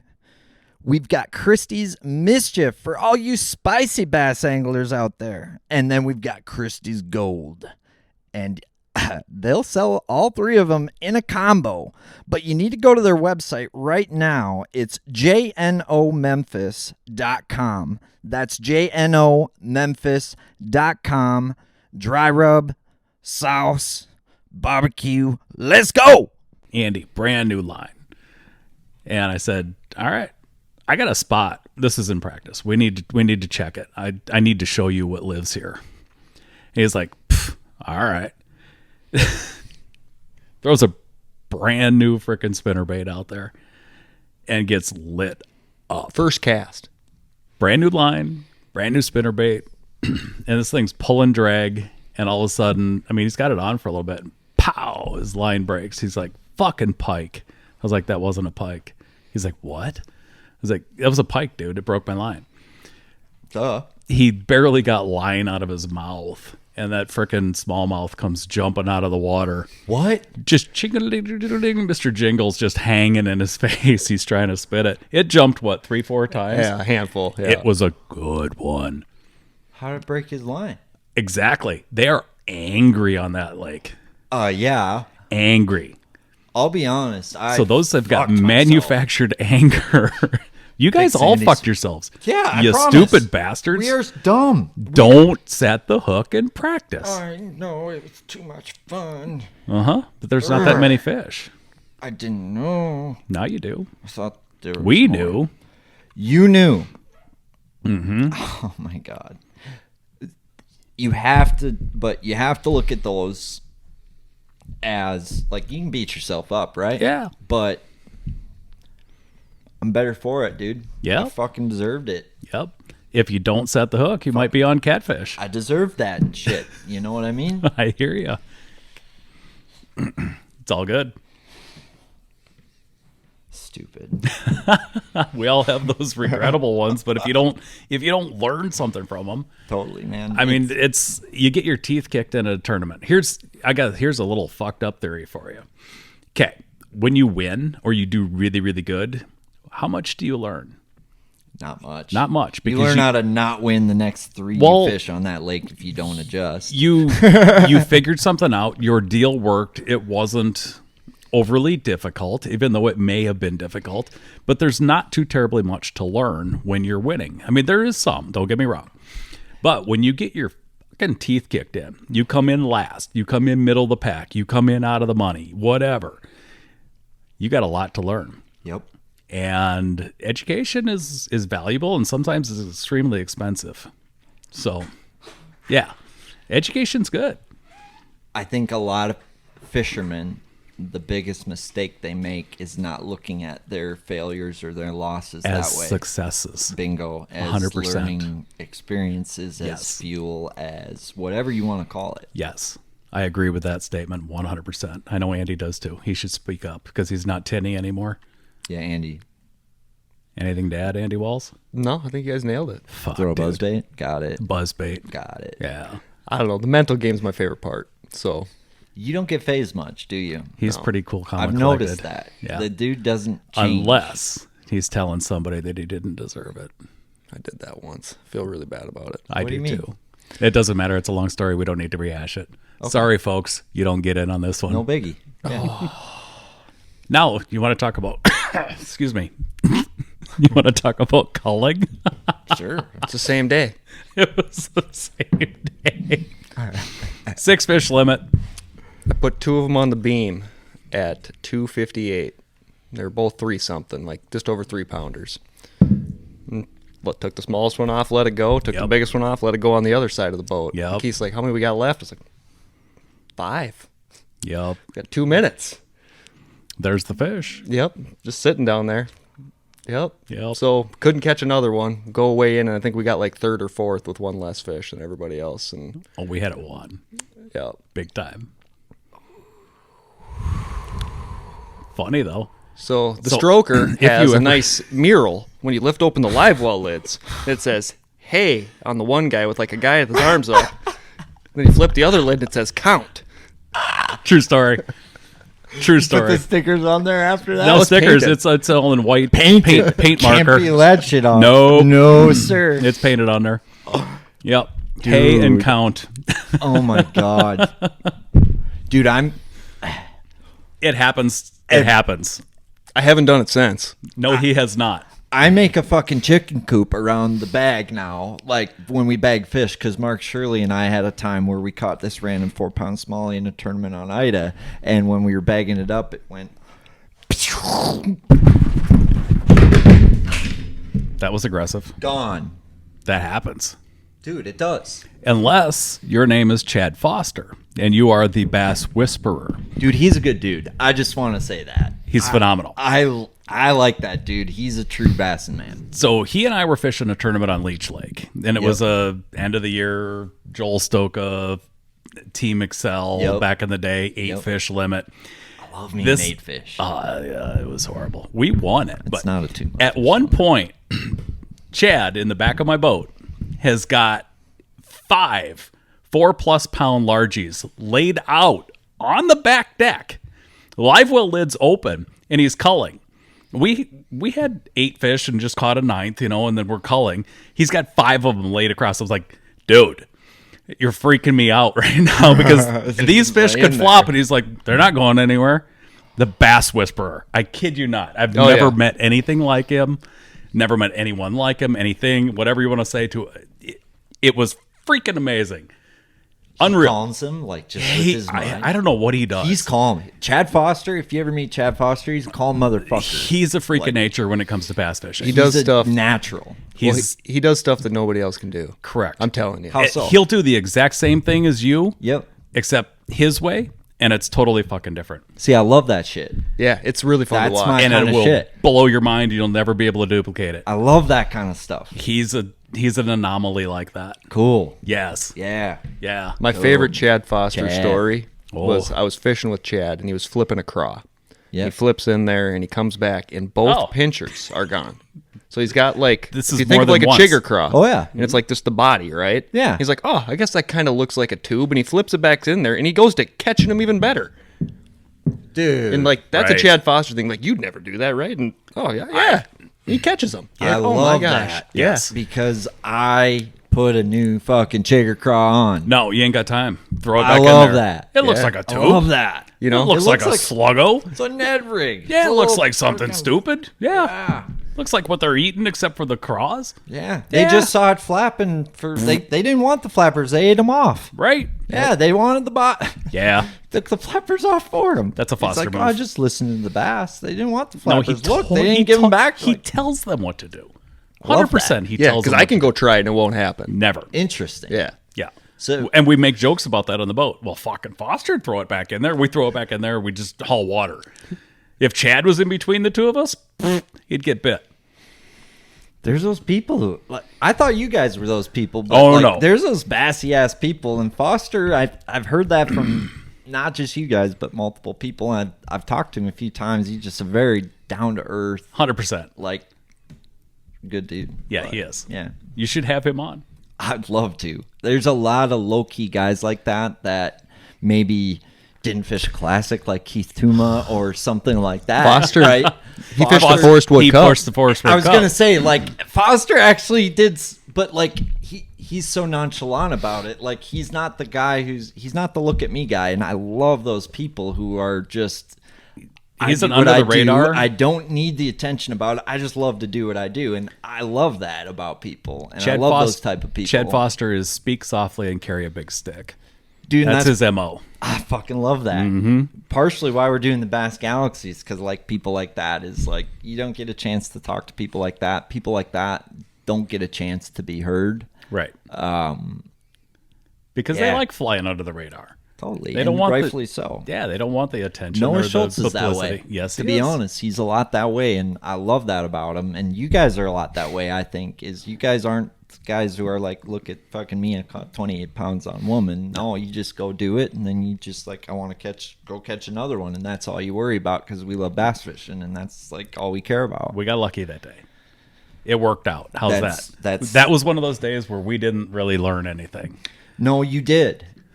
Of course we did. You did. Don't But- fucking lie. Like you did. And I did.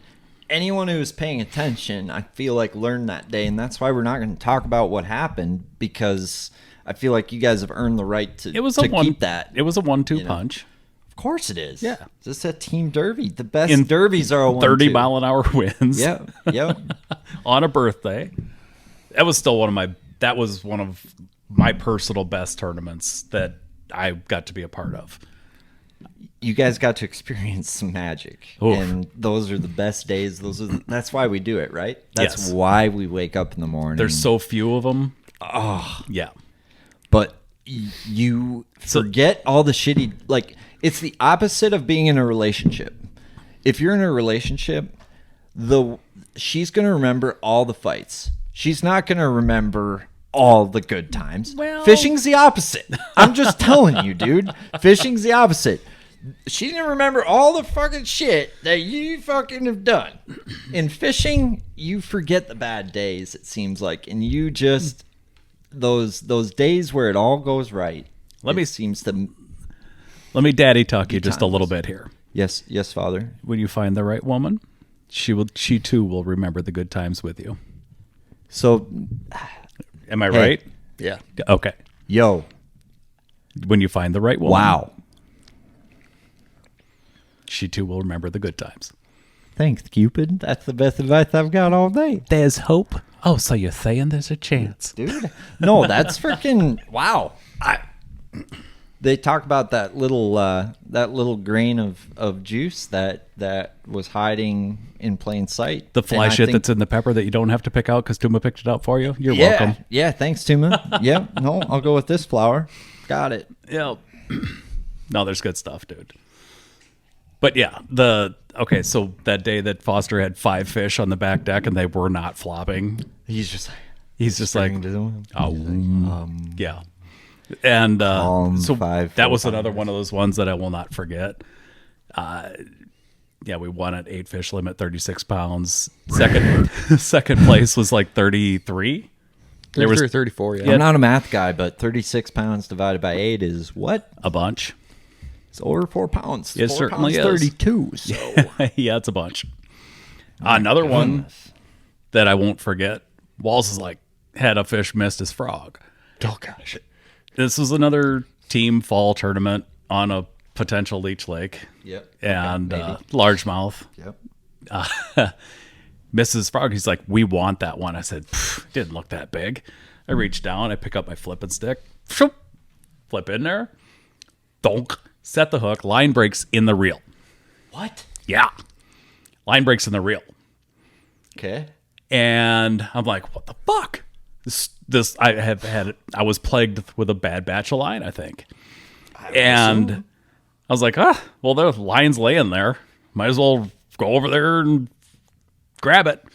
Go over there, grab the line, start pulling it in. I was like, it's heavy. I think the fish is still on there. And Andy's like, what? I was like, I think the fish is still there. And there's like 20 pounds of grass. Mm-hmm.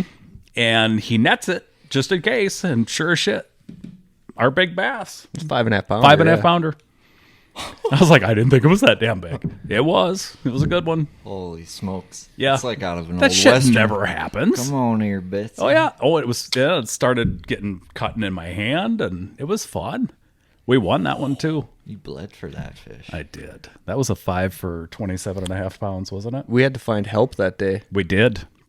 We were not on the big motor at all. So we went up to a guy's cabin and grabbed a battery, or he came down with his battery cart and jumped us so that we could get back to weigh-in. Damn. Yeah. We burned the old starting battery down. I've never done this on the podcast before, but I'm gonna blame P-Line. Fuck P-Line. That shit broke at the reel, didn't it? It Not was P-Line? Power Pro. Power Pro. Back when they were having a little issue. But I still run Power Pro. Whoa. I've had really good luck with it ever since. So that's like the only run. Do you remember? You still landed the fish, so like Power Pro like, for sure. hooked that fish on the set. Well, do you remember when there was the imposter Power Pro that was being sold as Power Pro? Do you remember that? I probably got scammed by it, but I heard didn't rumors know. that something like that happened. This was probably, 6-7 years ago. Russian hackers. Fucking Russia. Fucking Putin. He was putting his food up our freaking ass with Power Pro. Bastards Yeah. with their shitty line. Power Pro. I mean, we buy it from China, which is communist too, so it's like, which commie line do you want? I don't even think Russia makes line. Well, they made Pa Pro. They hack.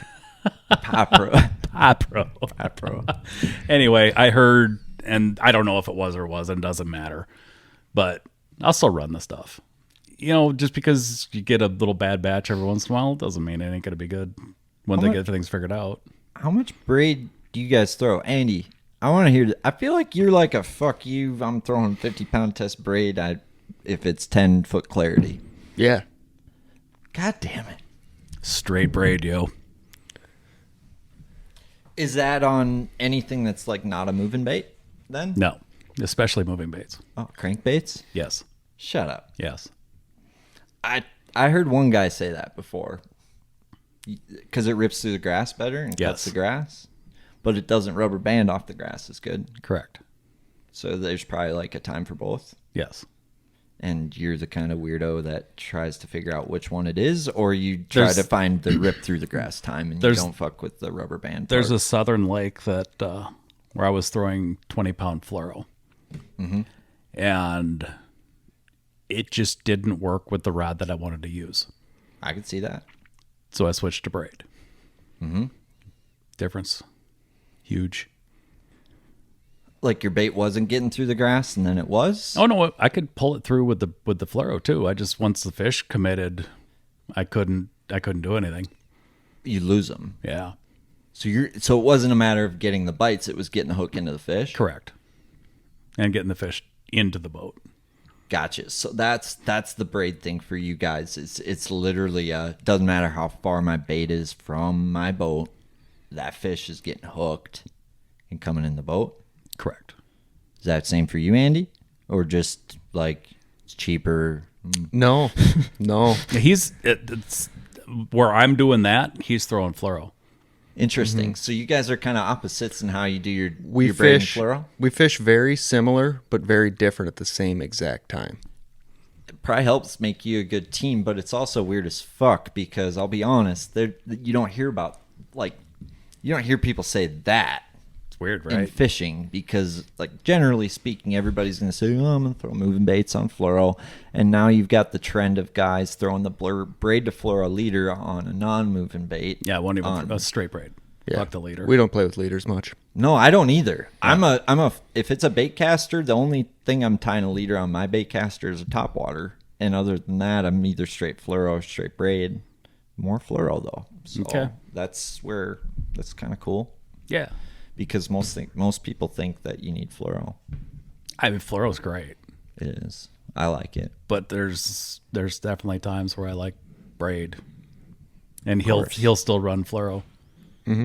So, like, I mean, within reason, when do you use fluoro? When do you use braid? And like, why are you opposite? And we can get into that, or like, we can keep that shit close to chest. I don't give a fuck. But That's weird to me. Go ahead. I'm legitimately curious. He asked you first. I asked you. Gosh, that's a loaded question. Like It really is. Of course. man, I throw fluoro on most moving baits. Yeah. I do. Yep. I'm the same way. Yep. After that, it just depends on the technique, and honestly, I think about it more or less how soon I want the fish to know I'm there. So like if I'm dragging a jig and they're they're really sensitive, I'm gonna probably put fluoro on and not braid. Agreed. They're Yep. not gonna notice me as quick. But if I'm flipping grass, like I'm gonna want to go to the braid if I can, just for feel. Yep. So that's kind of how I look at it. Like kind of just play it on what the fish's mood is more so. But Interesting. I prefer the braid fishing, like probably more so. So it's less about.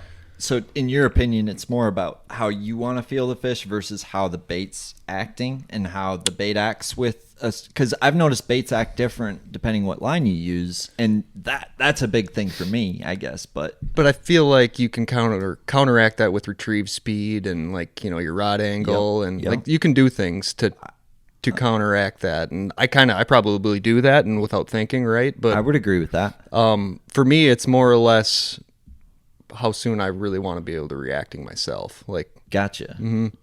So it's more so you're almost tricking yourself, and that's how you're using the line. Is you kind of. if you want to feel the bite sooner, you use braid. If Yeah. you don't want to feel the bite as soon, you use fluoro, which is a Yeah. reactionary. But honestly, bait it's not type for of me thing. feeling the bite as much as the fish just not noticing I'm there. Not feeling your rod, not feeling Yeah. that tension. Yep. That makes sense. Flipping would be an example where I wanna- you're I don't fucking care. jacking them as soon as Yep. and you want to feel a bite.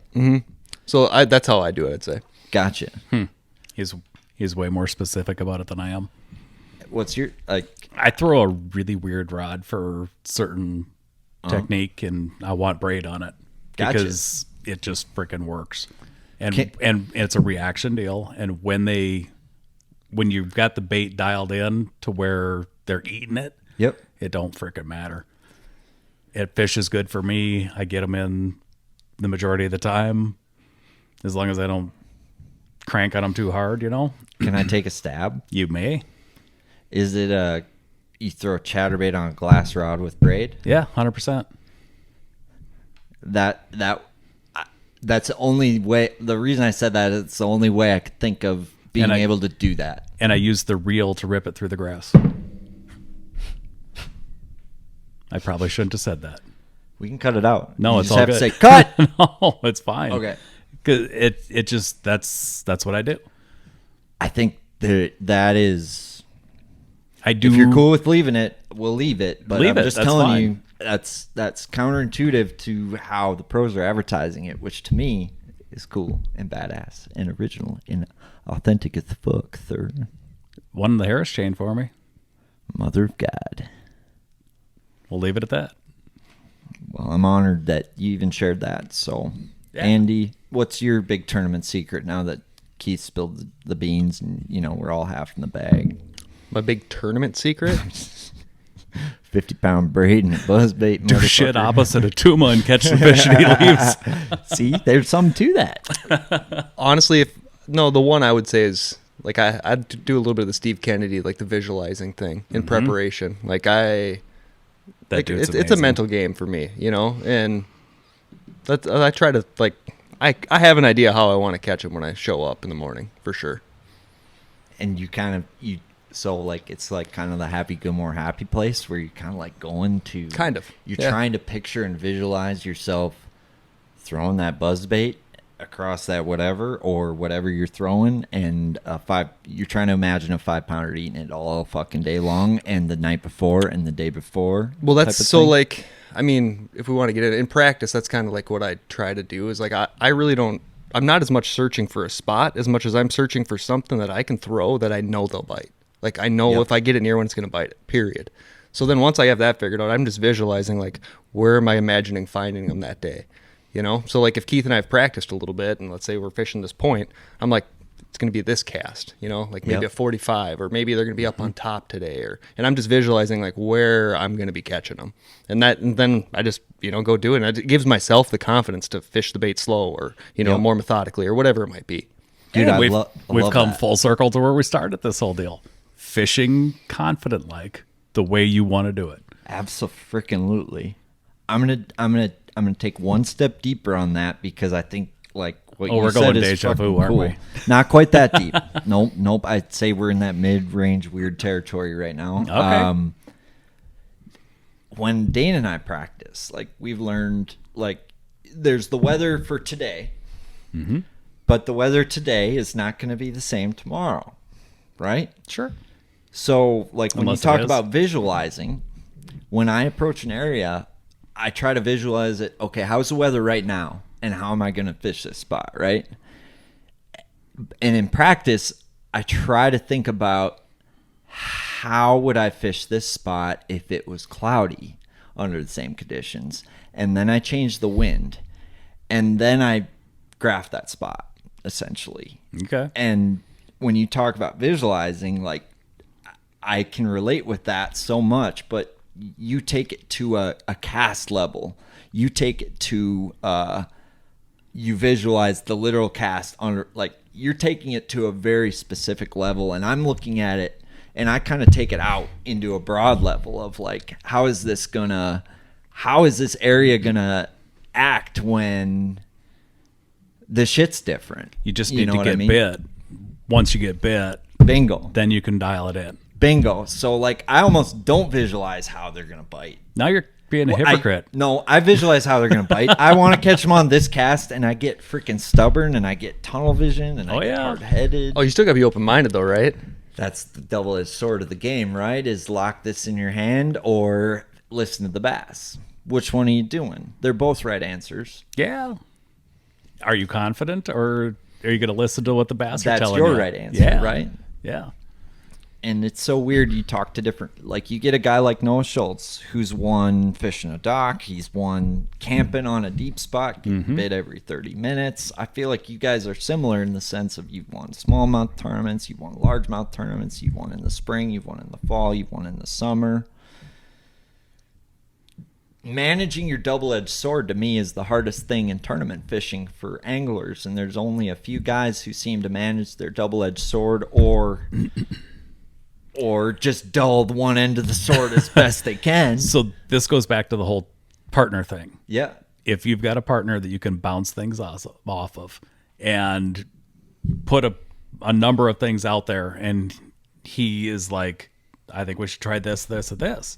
Okay, well, which one of those do you want to try? And then we can together narrow it down, go try it. Whether it works or not, we've got an idea. If it works, it's like, oh shit, now we can expand on that through other areas that we found in practice. Right. It's that it all ties together. That's why Everything's connected. it is. It is. Well, that's like a marriage. So it ties back to marriage, Sure. right? Yeah. Not a big marriage guy, but Good partners are few and far between. communication 100%. boils down to communication. Yes. Have to know how What's to the communicate. failure of every marriage? Somewhere in communication. Well, it's either or finances values. or communication. Finances, values, communication. Yep. One Fidelity. of those threes. Yep. Sorry. Or a set of double D's, however that works. But, yep, I'm not a marriage guy. Those are great batteries.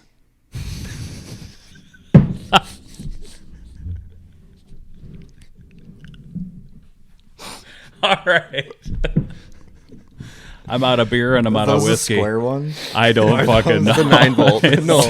Are those cylinder?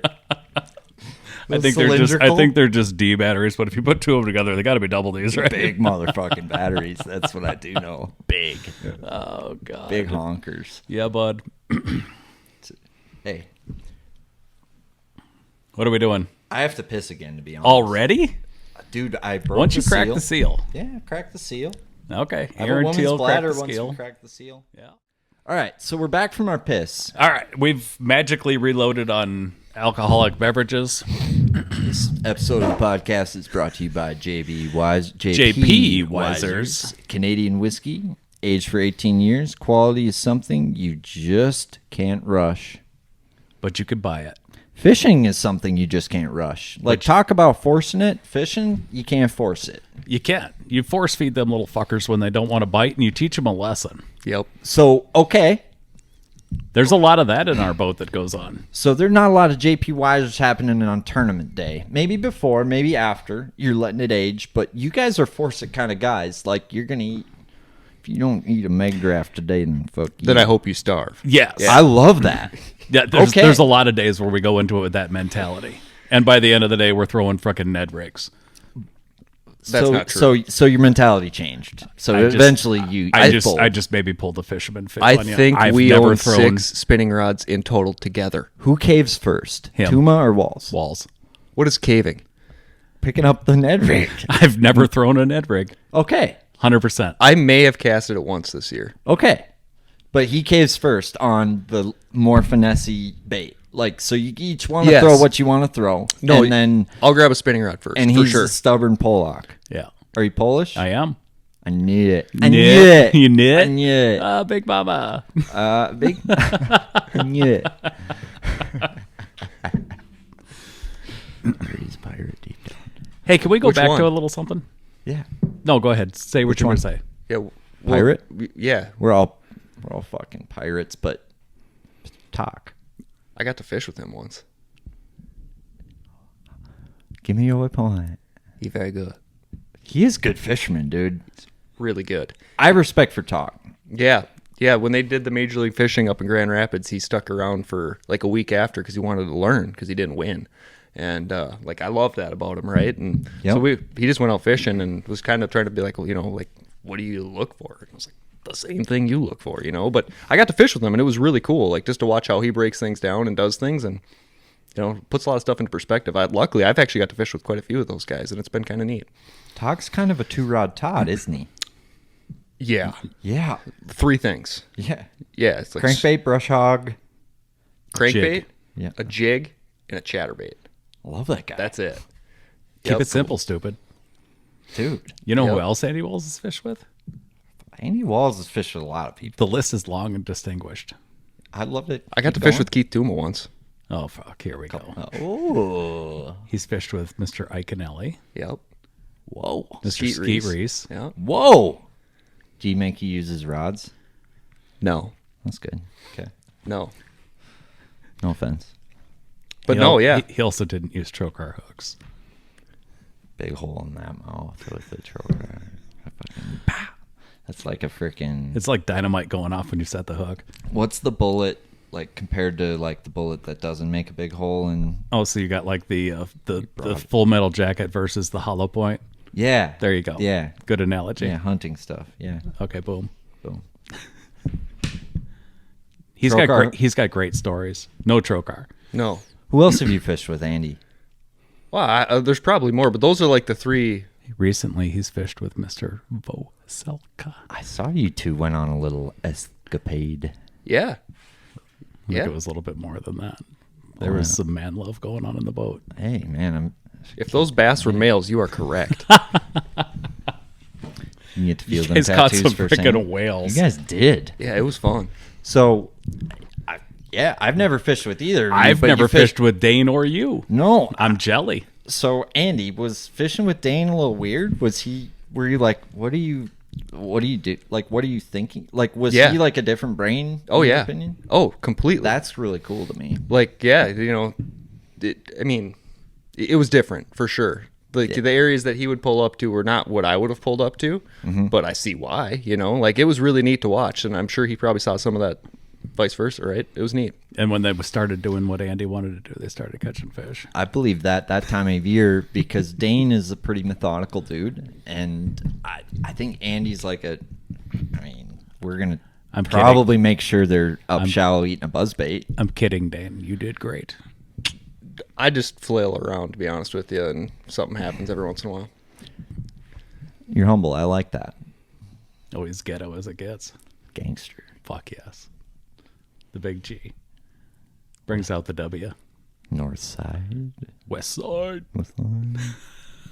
I'm the opposite of a gangster. Oh, me too. I'm a wankster. Yeah.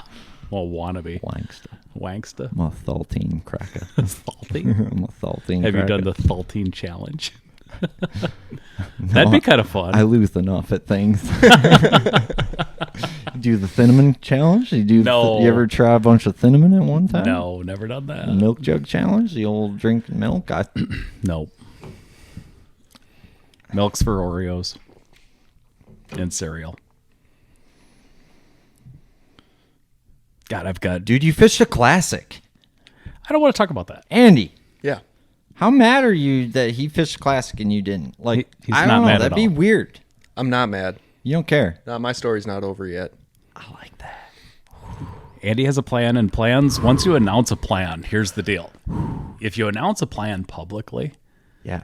there's somebody greater that will make sure that that doesn't happen. So he needs to keep his little plan to himself. It's a big plan. What's the plan? It's good. No, he's not announcing it. All right. We So don't need anyway, to. Okay. I wanted to touch on something really quick. Yes, please. I mentioned that I'm going to fish all 9 opens this year, and that I'm not going to be fishing the MNBNs, and that hurts my heart. But We just saved a bunch of lunch money. oh no, y'all are going to have your hands full. Oh, I know. We still got fish against walls. The Minnesota Bass Nation, those tournaments that the guys put on allowed us to fish at a level that we never thought was possible. And I took it from there and ran with it. He's going to be doing that soon. It's I hate to say it as a stepping stone, because I'd come back and fish the MNBNs anytime as long as the schedule lines up. Great circuit. Yeah. Run very, very well. It is. Yes. Owe a lot to the tournaments that they put on and the position that they have put anglers like Andy and myself, you and Dane, Brandon and Severson. Yeah, all those guys. I know I'm forgetting people. Jed. Nipper. Yeah. I mean, you do good in these, it's definitely got potential. And that'll put a fire under a guy's ass that's got drive to pursue bigger things. That's where I'm at. Yeah. This gave me a boost. Dude, it did. And that's I wanted to mention that before we got too far into the whiskey and into the beers. I owe a huge thanks to the Minnesota Bass Nation. Dude, we should all be grateful. I mean, Dane and I, we talked about this one day in the boat last year. Dude, we're fishing against a guy who just won an open and fished a classic, and he acts like it's just another day fishing against a bunch of good dudes. Like, Okay. like that's cool. Like when you talk about what you just said. If anything, bass fishing is an extremely humbling sport. The most. If you don't stay modest for the most part, you'll be taught some lessons. The moment you are 100%. it's gonna, 100%. You were great on that day. The next day, you don't frickin' know. Yep. Yeah, it might turn out to where you're great on that day as well, but chances are, maybe not. Right. Yeah. Like 50% of the time, it works every time. It's one of my favorite things. Yeah. Anyway, I don't know. I don't want to get too deep or whatever. I just wanted to throw a little plug to the Bass Nation and any circuit that can put you in a position to where you can do that next step. I have a question for you on that. I have an answer for you if you ask the right question. So 9 opens, if somebody's looking at the cost of that, Yes. obviously you're going to do it. You maybe calculated that out. Have you looked at what your total cost is going to be on something like this? The given is going to be the entry fees. Yep. $1,800 per tournament for a pro angler, $16,200 for all 9. Right off the bat. Done. Bye. Psst. No refund, by the way. If you can't make a tournament, you can't have a sub, you can't have somebody fill your spot. It's out. It's gone. Yeah. You flush that. No, don't flush it. You put that out there. You're betting on yourself. Yeah. So- you are 100%. a lot. That's a lot of money. That's Now- I mean a year's worth of house payments for a lot of people, or Abso-freaking-lutely. whatever, however you want to quantify that. Like Yes. It's a big commitment. it is. Yes. And I don't take it lightly. And I don't think anybody would. Or a lot of people wouldn't. There's some out there that'd be like, that's a drop in the bucket. The elites are $5,000 a tournament. Right. There's 9 of them. Right. You make the elites, you're fishing all 9. Right. Okay. So then there's fuel.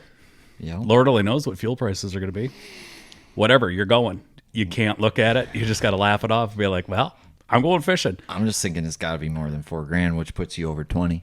I'm going to be on the trolling motor a lot. Okay, that's fine. My nothing against Mercury. I'm working with Yamaha and Skeeter. I'm going to be idling the hell out of my Yamaha for a while. It's We all got good. kickers in stock if you're trying to get a kicker going for when you need to scan. Sure. between That'd be great if it was allowed. Little kicker plate on the old Skeeter, Right. on the old Sponson. Yeah. Yeah. Hook it up to a power pole. Let's go. Anyway, So then you got lodging. Then you got tackle and equipment and the expendable stuff, food and whatnot. Andy has instilled in me that before the tournament, a man must eat steak. okay, There's a reason. Winners eat steak. that's your thing, Andy.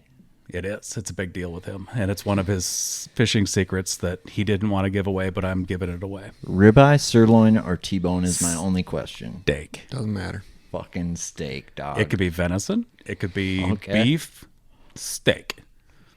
If you could squint really hard and make chicken look like steak, it's just got to be steak. So chicken counts if you squint hard enough. No, it doesn't. I didn't It's think still so. chicken. That red meat. It's got to be Red meat only. steak. Yeah. Yeah. Okay. I prefer, I don't know, I love a New York strip, but ribeye is probably my go-to.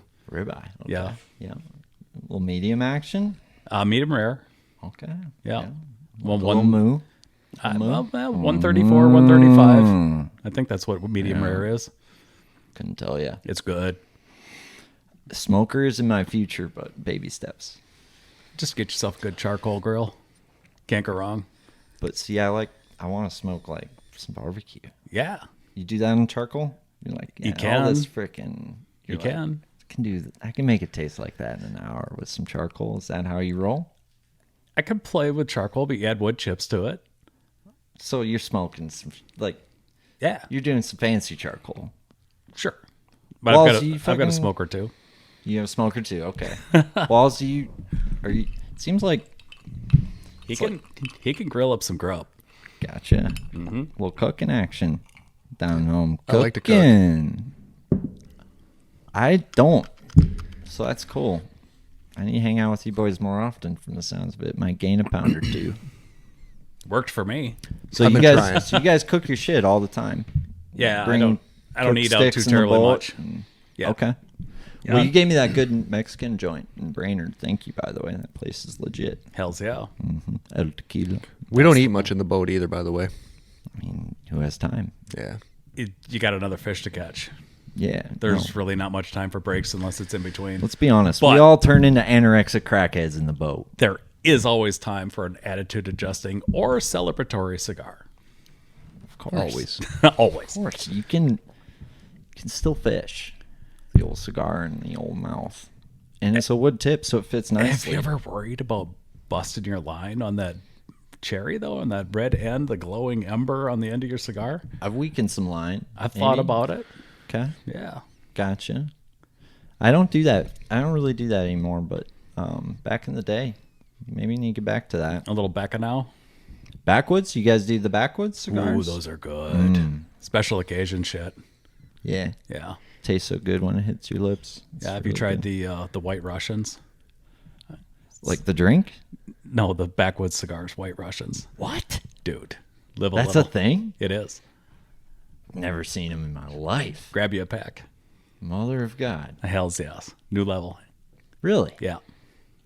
White Russian. Yeah. So it's like smoking Cinnamon Toast Crunch. That's an excellent way to put it. Sounds freaking awesome. They're delicious. Fuck. Mm-hmm. Right. Mr. Veselka, I hope you were listening. We are smoking White Russian backwoods in the boat next year. Damn it, we're giving away all of our tournament Yeah, strategy you are. here. Yeah. Red meat only. I'm going to shut up. You should I take got over it. for a while. I got it. I got the secret. There are no secrets. No, baby. Oh, the maps are too good. YouTube's too big. People are too smart. People are too good. That's why you just got to do your deal and be on your A game, right, Walls? Yeah. So, quick question, Walls. Mm-hmm. You fucking want a boat? Yeah. Yeah, that's kind of cool. Yeah. Another day. Yeah, that was Life of fun. Andy Walls. I got lucky, man. Like, there's no way around it. No, you're humble. I like that. I had like 11 pounds after the first 4 hours. This was Champions Tour. You got Mm-hmm. on kind of a juice hole in the afternoon from what I've heard, and like the dumbest bite that no one else would probably ever figure out because you're just some crackhead crazy bass fisherman that just figures out these weird patterns Well, that nobody else does, and there you go. Keith winning and I boats. figured that one out a few years before. It was actually, we were talking stories earlier about like game-changing like moments in the day or things that happened that like totally changed the complexion. We were up at Kagama and it was like 1 o'clock and we got nothing. Like nothing. And Oh, that was when I was spinning out, wasn't it? yep. And I was like, we were like, we just like, we're looking at each other. Therapist Walls. We're looking at each other. Okay. We're like, we just need to catch a fish. Like, Yes. we just got to, like, it could be a rock bass. We need On to catch Pokegama. something. Yeah. And I've been there one time. so we're kind I of was looking around. piloting the struggle bus that day. We're That's a looking different around, story. and I'm like, I don't remember who said it, but I was like, yeah, those docks. Let's go fish those 3 docks. Like, let's do it. We pulled up to the first one and caught like a 3 3/4. Pulled up to the next one, caught like a 3 3/4. And then there's a stick in between the docks, and he catches like a 2 3/4. And I threw up there and caught like a 3 3/4. And we go to the next dock and caught like a 3 1/2. And I was like, oh my gosh. Mm-hmm. So then we ran with it the rest of the day, and we ended up culling. Like, we got a couple more, like 4 1/2. We ended up winning the tournament. In 3 hours. Yeah. Sweet heavens to Betsy. Yeah, right. So like we're both like, what the heck just happened? And so after the tournament, we're like, let's go try it again. Yeah. So we fish like a 300-yard stretch after the tournament, and we catch a bigger bag than we just caught like in 45 minutes. And I was like, oh, this is something. So we've been doing that like as kind of plan B for years. Go bang a dock. Well, it's not. No, like, there's more to it. We don't need to. the 3 docks just kind of opened the eyes to what was really happening and what you need to look for. And so there's just like a shallow. Attention, all smallmouth anglers. Have you thrown the marabou jig? Have you thrown the hair jig? Well, if you have, you're going to want to listen right now. This podcast is brought to you by Veselka Fishing and Customs, a custom rod shop based out of Minnesota, and he has developed the answer, folks. What if I told you you could throw that marabou jig 30 to 50% further than you're casting it right now? Well, Dane, Mr. Veselka himself, has developed the answer. It's a custom 8-foot hair jig rod developed on a steelhead fly blank. He's put custom fly guides on this, so you're really going to be able to outcast the competition, catch more smallmouth. They aren't going to see you. What more do you need? Here's what I need you to do right now. Visit veselkafishing.com. That's VOCELKA fishing.com. This is the 8-foot hair jig rod, but this guy can build you anything you want. If you can dream it, he can do it. This episode is brought to you by just north of Memphis Barbecue. This is World Champion Barbecue. If you smoke meat and you don't like good barbecue, I do not know what to tell you right now besides you need to try some of this stuff. They've got their rub. They've got their sauces right on their website. They've got their famous dry rub award-winning seasoning that you could put on ribs, brisket, pulled pork, chicken, wings, anything you like to put on the smoker, on the oven, on the grill, any meat you like to cook, you need some of this dry rub seasoning in your life. But don't forget the sauce, because that's award-winning world champion sauce here. No matter what flavor you like, they've got 3 different sauces, and they are all good. You can drink them straight out the bottle. We've got Sweet Christie's for all you sweet-loving barbecue folk. We've got Christie's Mischief for all you spicy bass anglers out there. And then we've got Christie's Gold. And They'll sell all 3 of them in a combo, but you need to go to their website right now. It's jnomemphis.com. That's jnomemphis.com. Dry rub, sauce, barbecue. Let's go. Largemouth thing out there that when it's happening, it's really good. And Yep. I just got lucky. Well, a lot of people look at the dock and they don't look at what's underneath the dock, and I'm guessing there was a little bit of something to what was underneath the dock. Sand. I wasn't getting even like that was all you, not me. So if you want, yeah, so whatever it is under that dock, it seems like when you. So that was the deal. You want a boat, figuring out a shallow recipe of bottom composition. Yeah, basically. And like, I fished all morning in practice for the boat. I was catching deep. Everybody was, and they weren't biting. So in the afternoon, I was like, well, I know what I'm going to do. And Right. I went and did it. And like, yeah, I think I caught like 20 in the first 30 minutes. Yeah, I think you smoked the field from You want what me I to remember.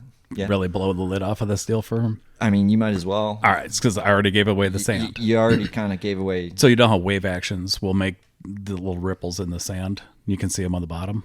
Yeah. Okay. 8 ripples per foot. You need a ruler.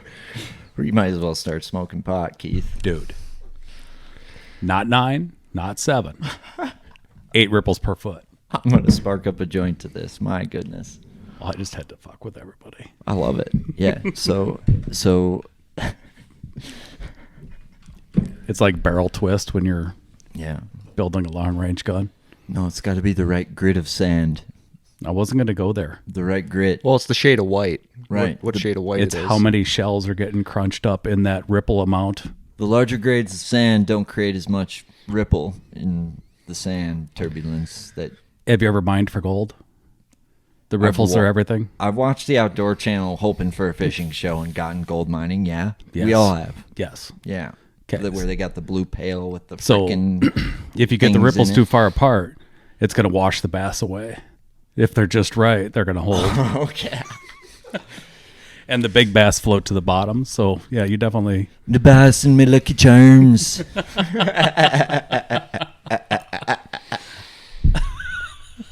Me lucky charms. I would like to announce that Aaron Teal is probably officially drunk. No, dog. No? Fine. All right. Stone cold sober, bitches. Stone cold Aaron Teal. Stone cold sober. I've watched him fish. I watched him catch a big freaking drum on a lake. Big stone? No. Okay. I caught a bunch on that lake. You know what lake it was? Waconia. Waconia is what I Waconia. think of, yeah. And he's like, oh, this is not a good spot. just got done whacking a big freaking drum. Did I leave Yeah. immediately? Yeah. I was mad. It was probably. great. Did I at least like have you going for a little bit? No, thinking do you it was know- a big one? I was like fighting it around the boat or something. You know when you were outside of us catching the drum? Yeah. And we were inside of you? Yeah. No, you're probably catching bass. Right. Yeah. Oh, I know. Like 8 ripples per foot. 8 ripples per foot. It's tough to get your side imaging settings just right to see it, but It's true. you'll know when you do. Bump the contrast up a few notches and it really shows the ripples. Too much really nice. contrast is never a good thing. No, it just can't make out the ripples anymore. Guys use the yellow setting with the orange in it.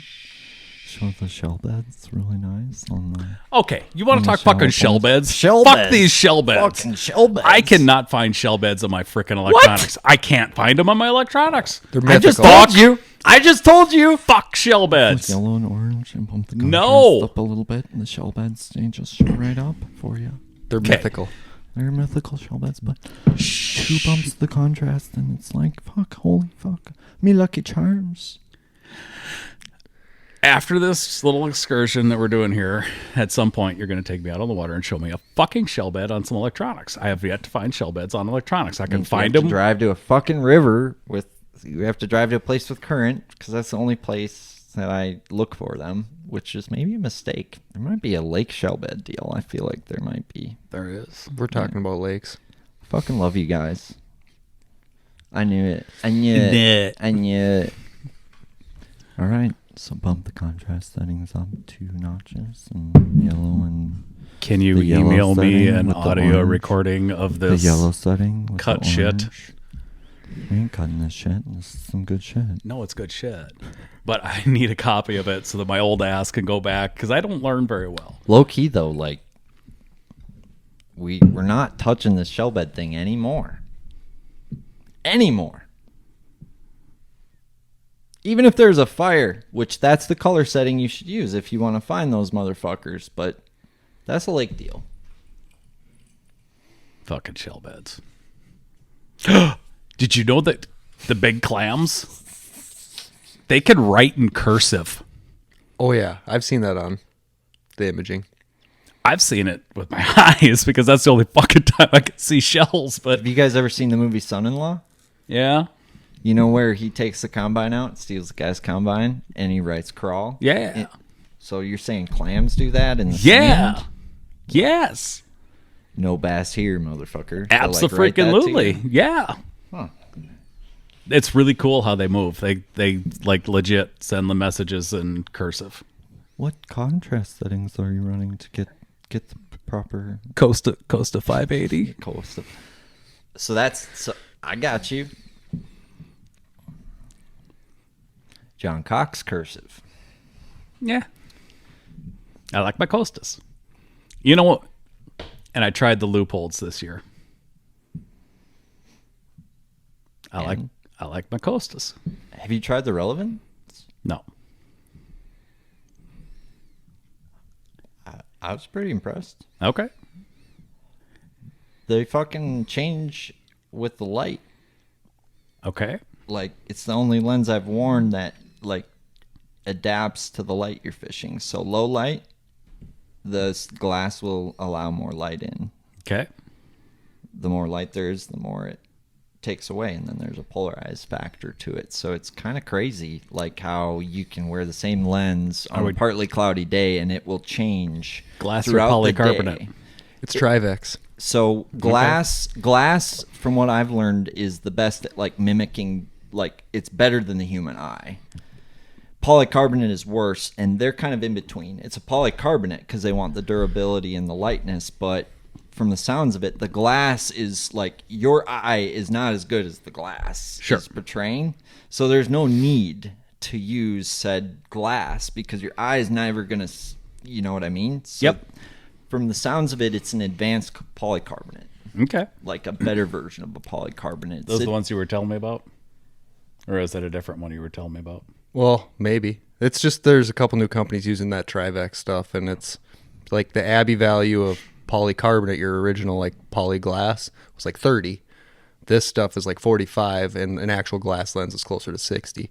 Gotcha. And your eye's like 46. So the Trivex is supposed to be like really similar. What's cool about it is it's like crush resistant. I hear Jim Severson's eyes are like 53. Probably. They should make if they want to make a good pair of sunglasses, they should study Jim Severson's eyes. 100%. The dude is a sight fishing fool. Yep. They should like gouge his eyeballs out and just study them. I've heard some crazy shit, but like back to the sunglass industry. Oh no, I'm talking about Jim Severson's eyes. I wanted to call you out for a second because you being a Costa guy, that's kind of like saying I like Nickelback. I don't mind Nickelback. Except for I don't that either, one, to be honest. Except for that one song. Of course. But the big thing about like big brand sunglasses, Costa, Oakley, all of those is they're basically sold brand names now. They're like Harley Davidson. They are. That technology was that they were built upon was built a long time ago. So what's interesting about like that Relevant company that came out is that guy actually used to work for Costa, and you know, you get a big company like let's call it a Johnny Morris, right, or something that buys it, and they don't need to do anything. They don't need the guy who pioneered the lens technology anymore because people are buying Costas because they freaking are awesome. They see in the water, right? They're good lens. Yep. So they're maximizing that. Nothing against Costa here. Are you sponsored by Costa, Tuma? Not sponsored by any glassware. We're good then. So I don't know. I've learned a little bit about. That's just interesting to me how sunglasses work, because it seems like you have your $20 pair of sunglass buyers, and then you have our high users like us that really seem to, I mean, you feel pretty naked without your 100%. sunglasses. Yes. So, but Anyway.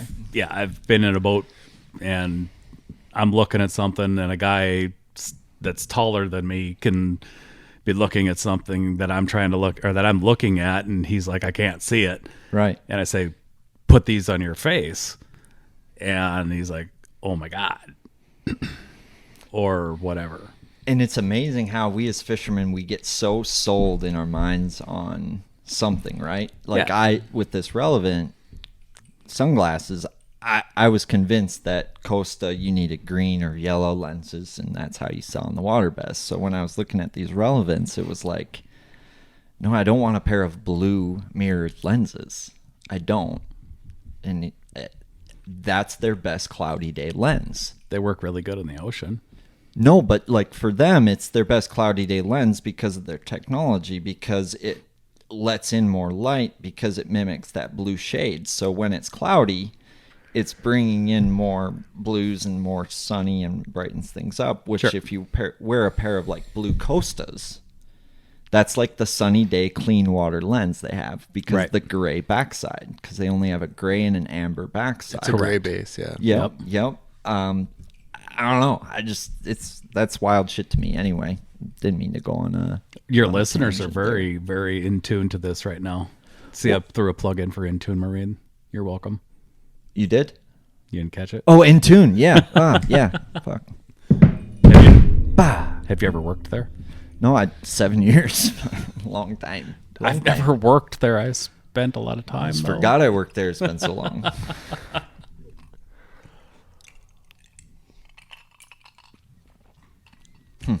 No, that's cool stuff. Anyway,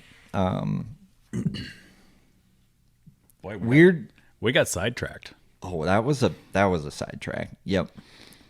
I want to get back to like subtle. Like you guys are, that little deal you won a boat on is just probably a subtle little deal that a lot of people would. Do you think a lot of people ignore the best keys to fishing? Do you think are ignored by most fishermen? Oh, yeah. I've noticed that about you guys. You like find the shit hiding in plain sight a little bit. And like that's just, John Cox would be a prime example of that too. Or there's a lot of people, a lot of the best things are like, duh. But like no one else was like, duh. There's certainly times where that does not work though. Of course. And that's where the other guys that are on the unduh stuff excel. Yeah.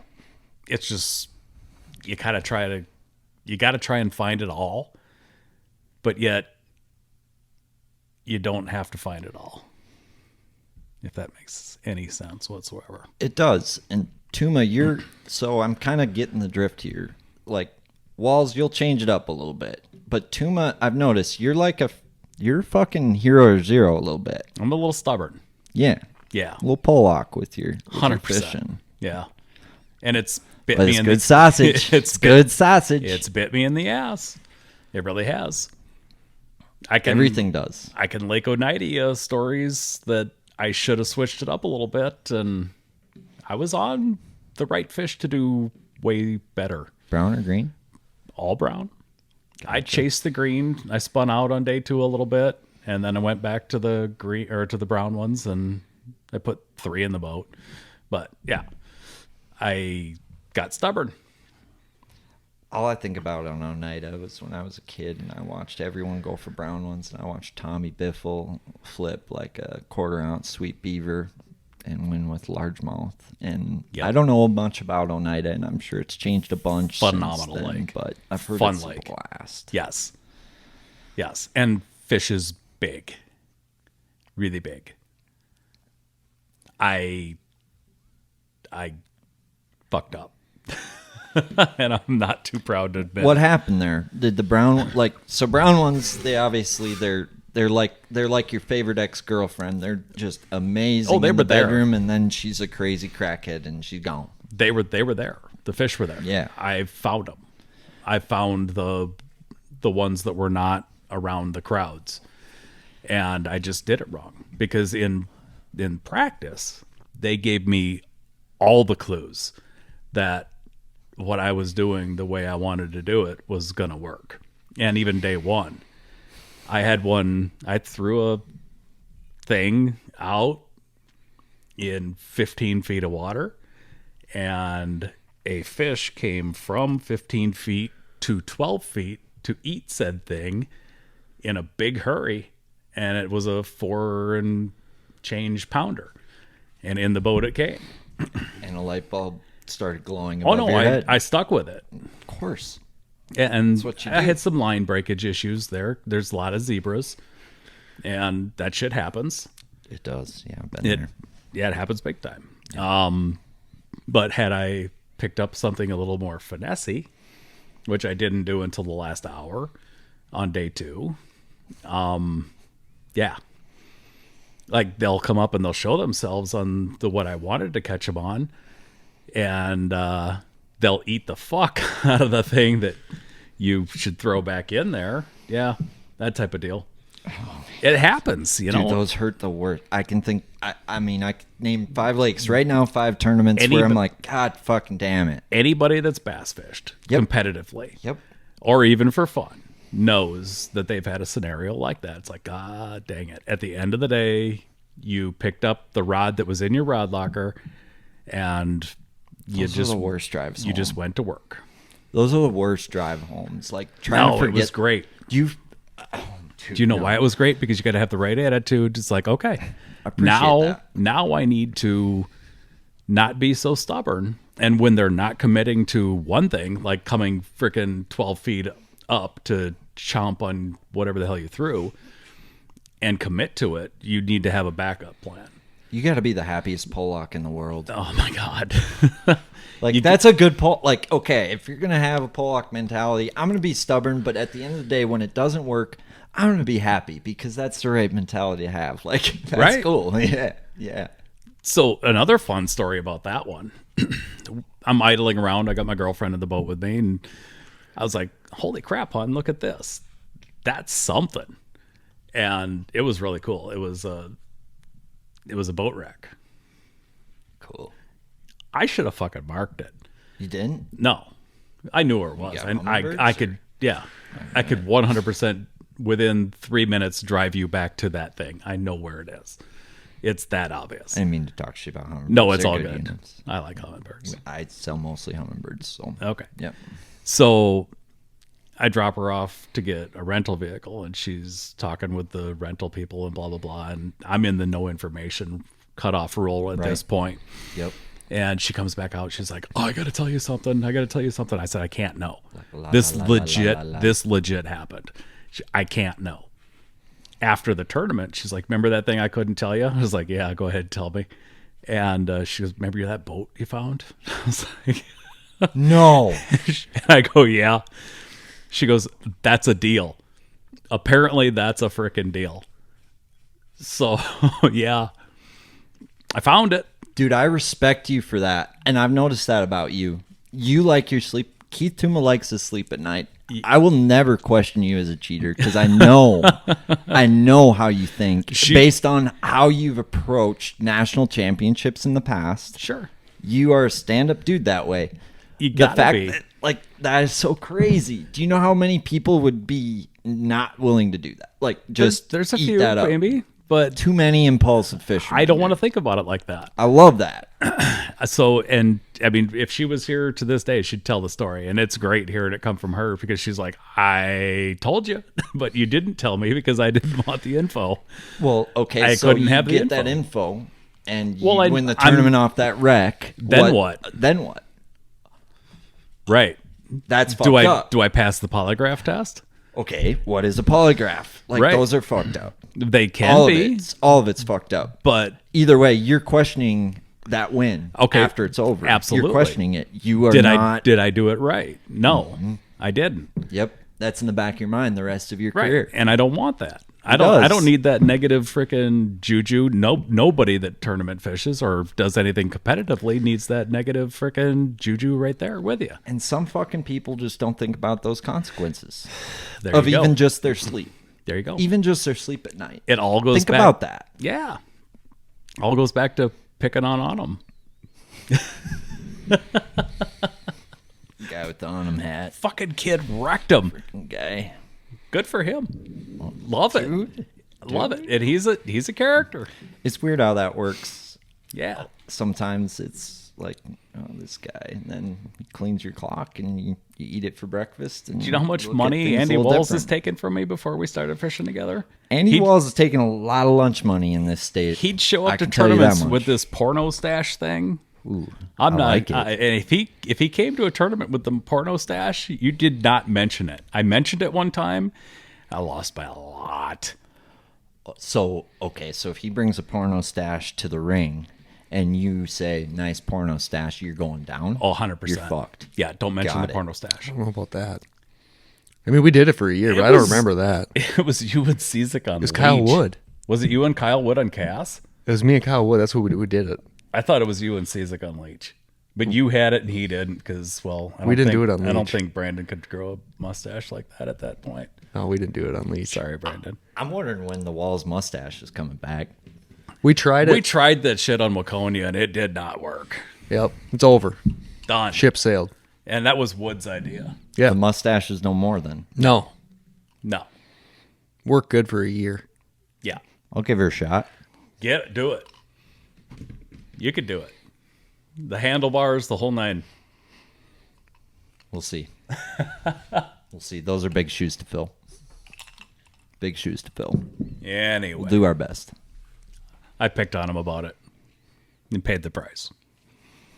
Big fish and won by a lot. Do you guys like... So you guys started fishing against each other before you fished together, right? Absolutely. For quite a long time, actually. Like 7-8 years against each other. Yep.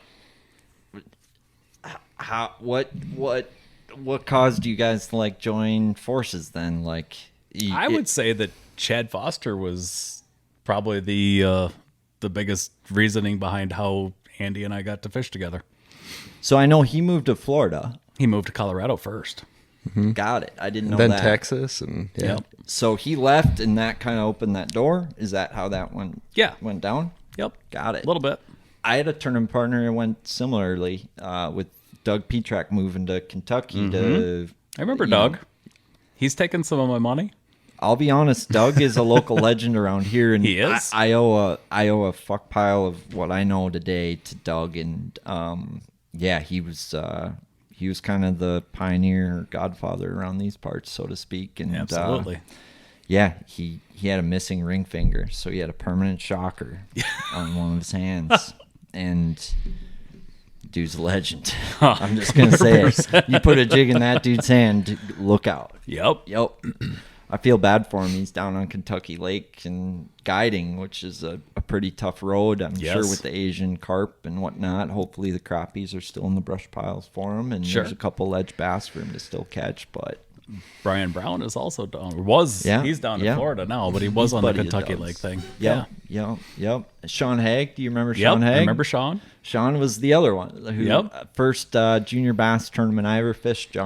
Sean Haig was my boater. He was the guy I first contacted when I was like 12 years old, wanting to join a little bass club. And Okay. now he's in Conroe, and he almost won an open. Nice. I don't know if you remember, like I don't. Sean Haig, like almost won an open. I can't remember where, but I'm hopefully going to see him on Christmas. But it's just Yeah, he's gonna smack you upside the head and say, "Dude, you don't remember that." he can. I deserve it for not remembering. But I mean, dude, the bass fishing world is small, but so big, and It it's is. like you get a guy like Chad Foster. He went down to Florida, and he did pretty good down there. Dominated. But getting back to what we were talking about, which was how you two. So Chad Foster left, and then it was like, who did Chad Foster? He fished with you, Yes. and you fished with Cizik. I had a few partners, but yeah. Like Cizik, I've had about enough of you, and Chad's. No, and other you're way like, Chad- around. Cizik's like, Cizik well, went and fished with Jim. Gotcha. Yep. Because Jim fished with Dean, Yep. Yep. and Cizik didn't have a partner then. It was me. You. Mm-hmm. And then you fished with. Oh my God, that's a super six of freaking guys right there. Yeah, then it just kind of flopped around a little bit. Gotcha. So then all of a sudden, Cizik left you for Severson? Mm-hmm. Did you kind of feel kicked in the dick? Did you kind of feel like... I mean, no. Cizik's a good dude. Yeah, it is what it is. Maybe could have gone about it a little differently, but no hard feelings at all. It is what it is. Totally. Mm-hmm. Yeah. We can cut that out if we want. No. Okay, we'll keep it. We'll just keep the part where I said we'll cut that out or not. Timestamp, Cole. Bang. Okay. Look at Mr. Memory over there, not drinking anything, just on frickin' target. Dude, I'm lucky to have this guy. I can just see telling that. you. Yep. Like, him and I make a good team. I hope he thinks the same thing, but I'm lucky to have that guy. Watch out, Dane. Yeah, if Cole starts frickin' putting his head down bass fishing, I'm scared. Yeah. Cole's a do everything kind of guy. He'll want snowmobiles, hunting, fishing, podcasts, listening to my bitch ass. Electronics guru. Dude, he's a guru. Yep. Yeah. He like Microsoft Excel, any kind of like software that requires a little know-how. a little finesse, a little bit of drag. He's like, yeah, I got the drag set, baby. We got that. All right. Do you know drag is important? It is. Unless you're Tuma. Unless it's a baitcaster. Yeah. Then there is It's important to be locked down. Yeah, just lock it down. Yeah. Yeah. Okay. Yeah, what's the point? I love that. Oh, Lord. How we doing for time, Cole? We're at like 3 hours. Well, I mean, it's maybe a good time to wrap up. Do you guys have any final words, any last thoughts? I mean, we could sit here and blow and go all night if I you want. promise we can make a part 2, 3, and 4 tonight, but Well, let's do it some other night. that's what I'm thinking. I'd love to have you guys back, and the fact that you guys made the trip down here, like I said, it's a fucking honor. I got a great idea. Yeah.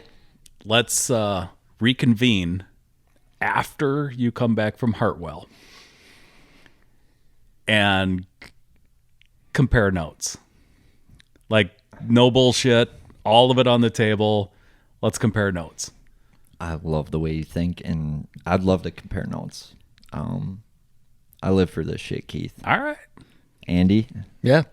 I want you boys both to know that I think that you guys don't get the credit you deserve in the state of Minnesota for your talents and your abilities, and I want you to know I fucking look up to you guys, and you guys make me a better angler, and the fact that you guys drove down to the Bass Galaxy headquarters tonight is just, I'm very grateful. It's a fucking honor, so thank you.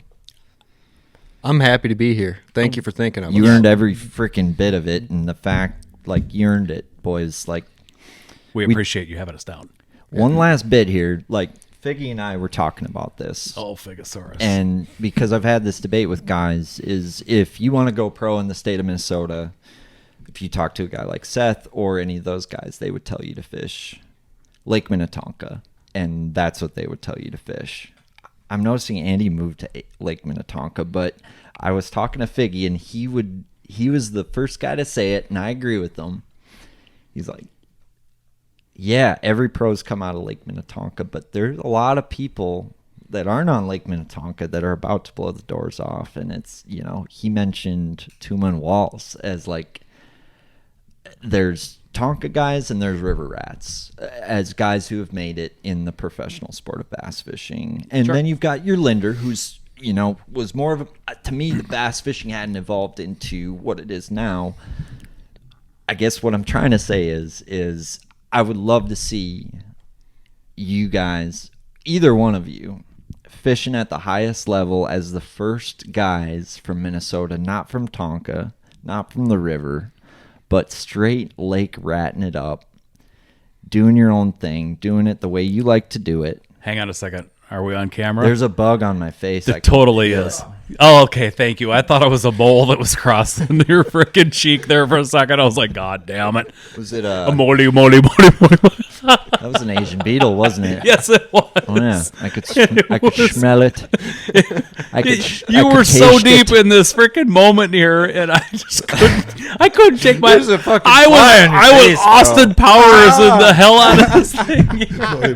Money. Moly. Goddamn alcohol. That thing wanted some of your wisers. Okay.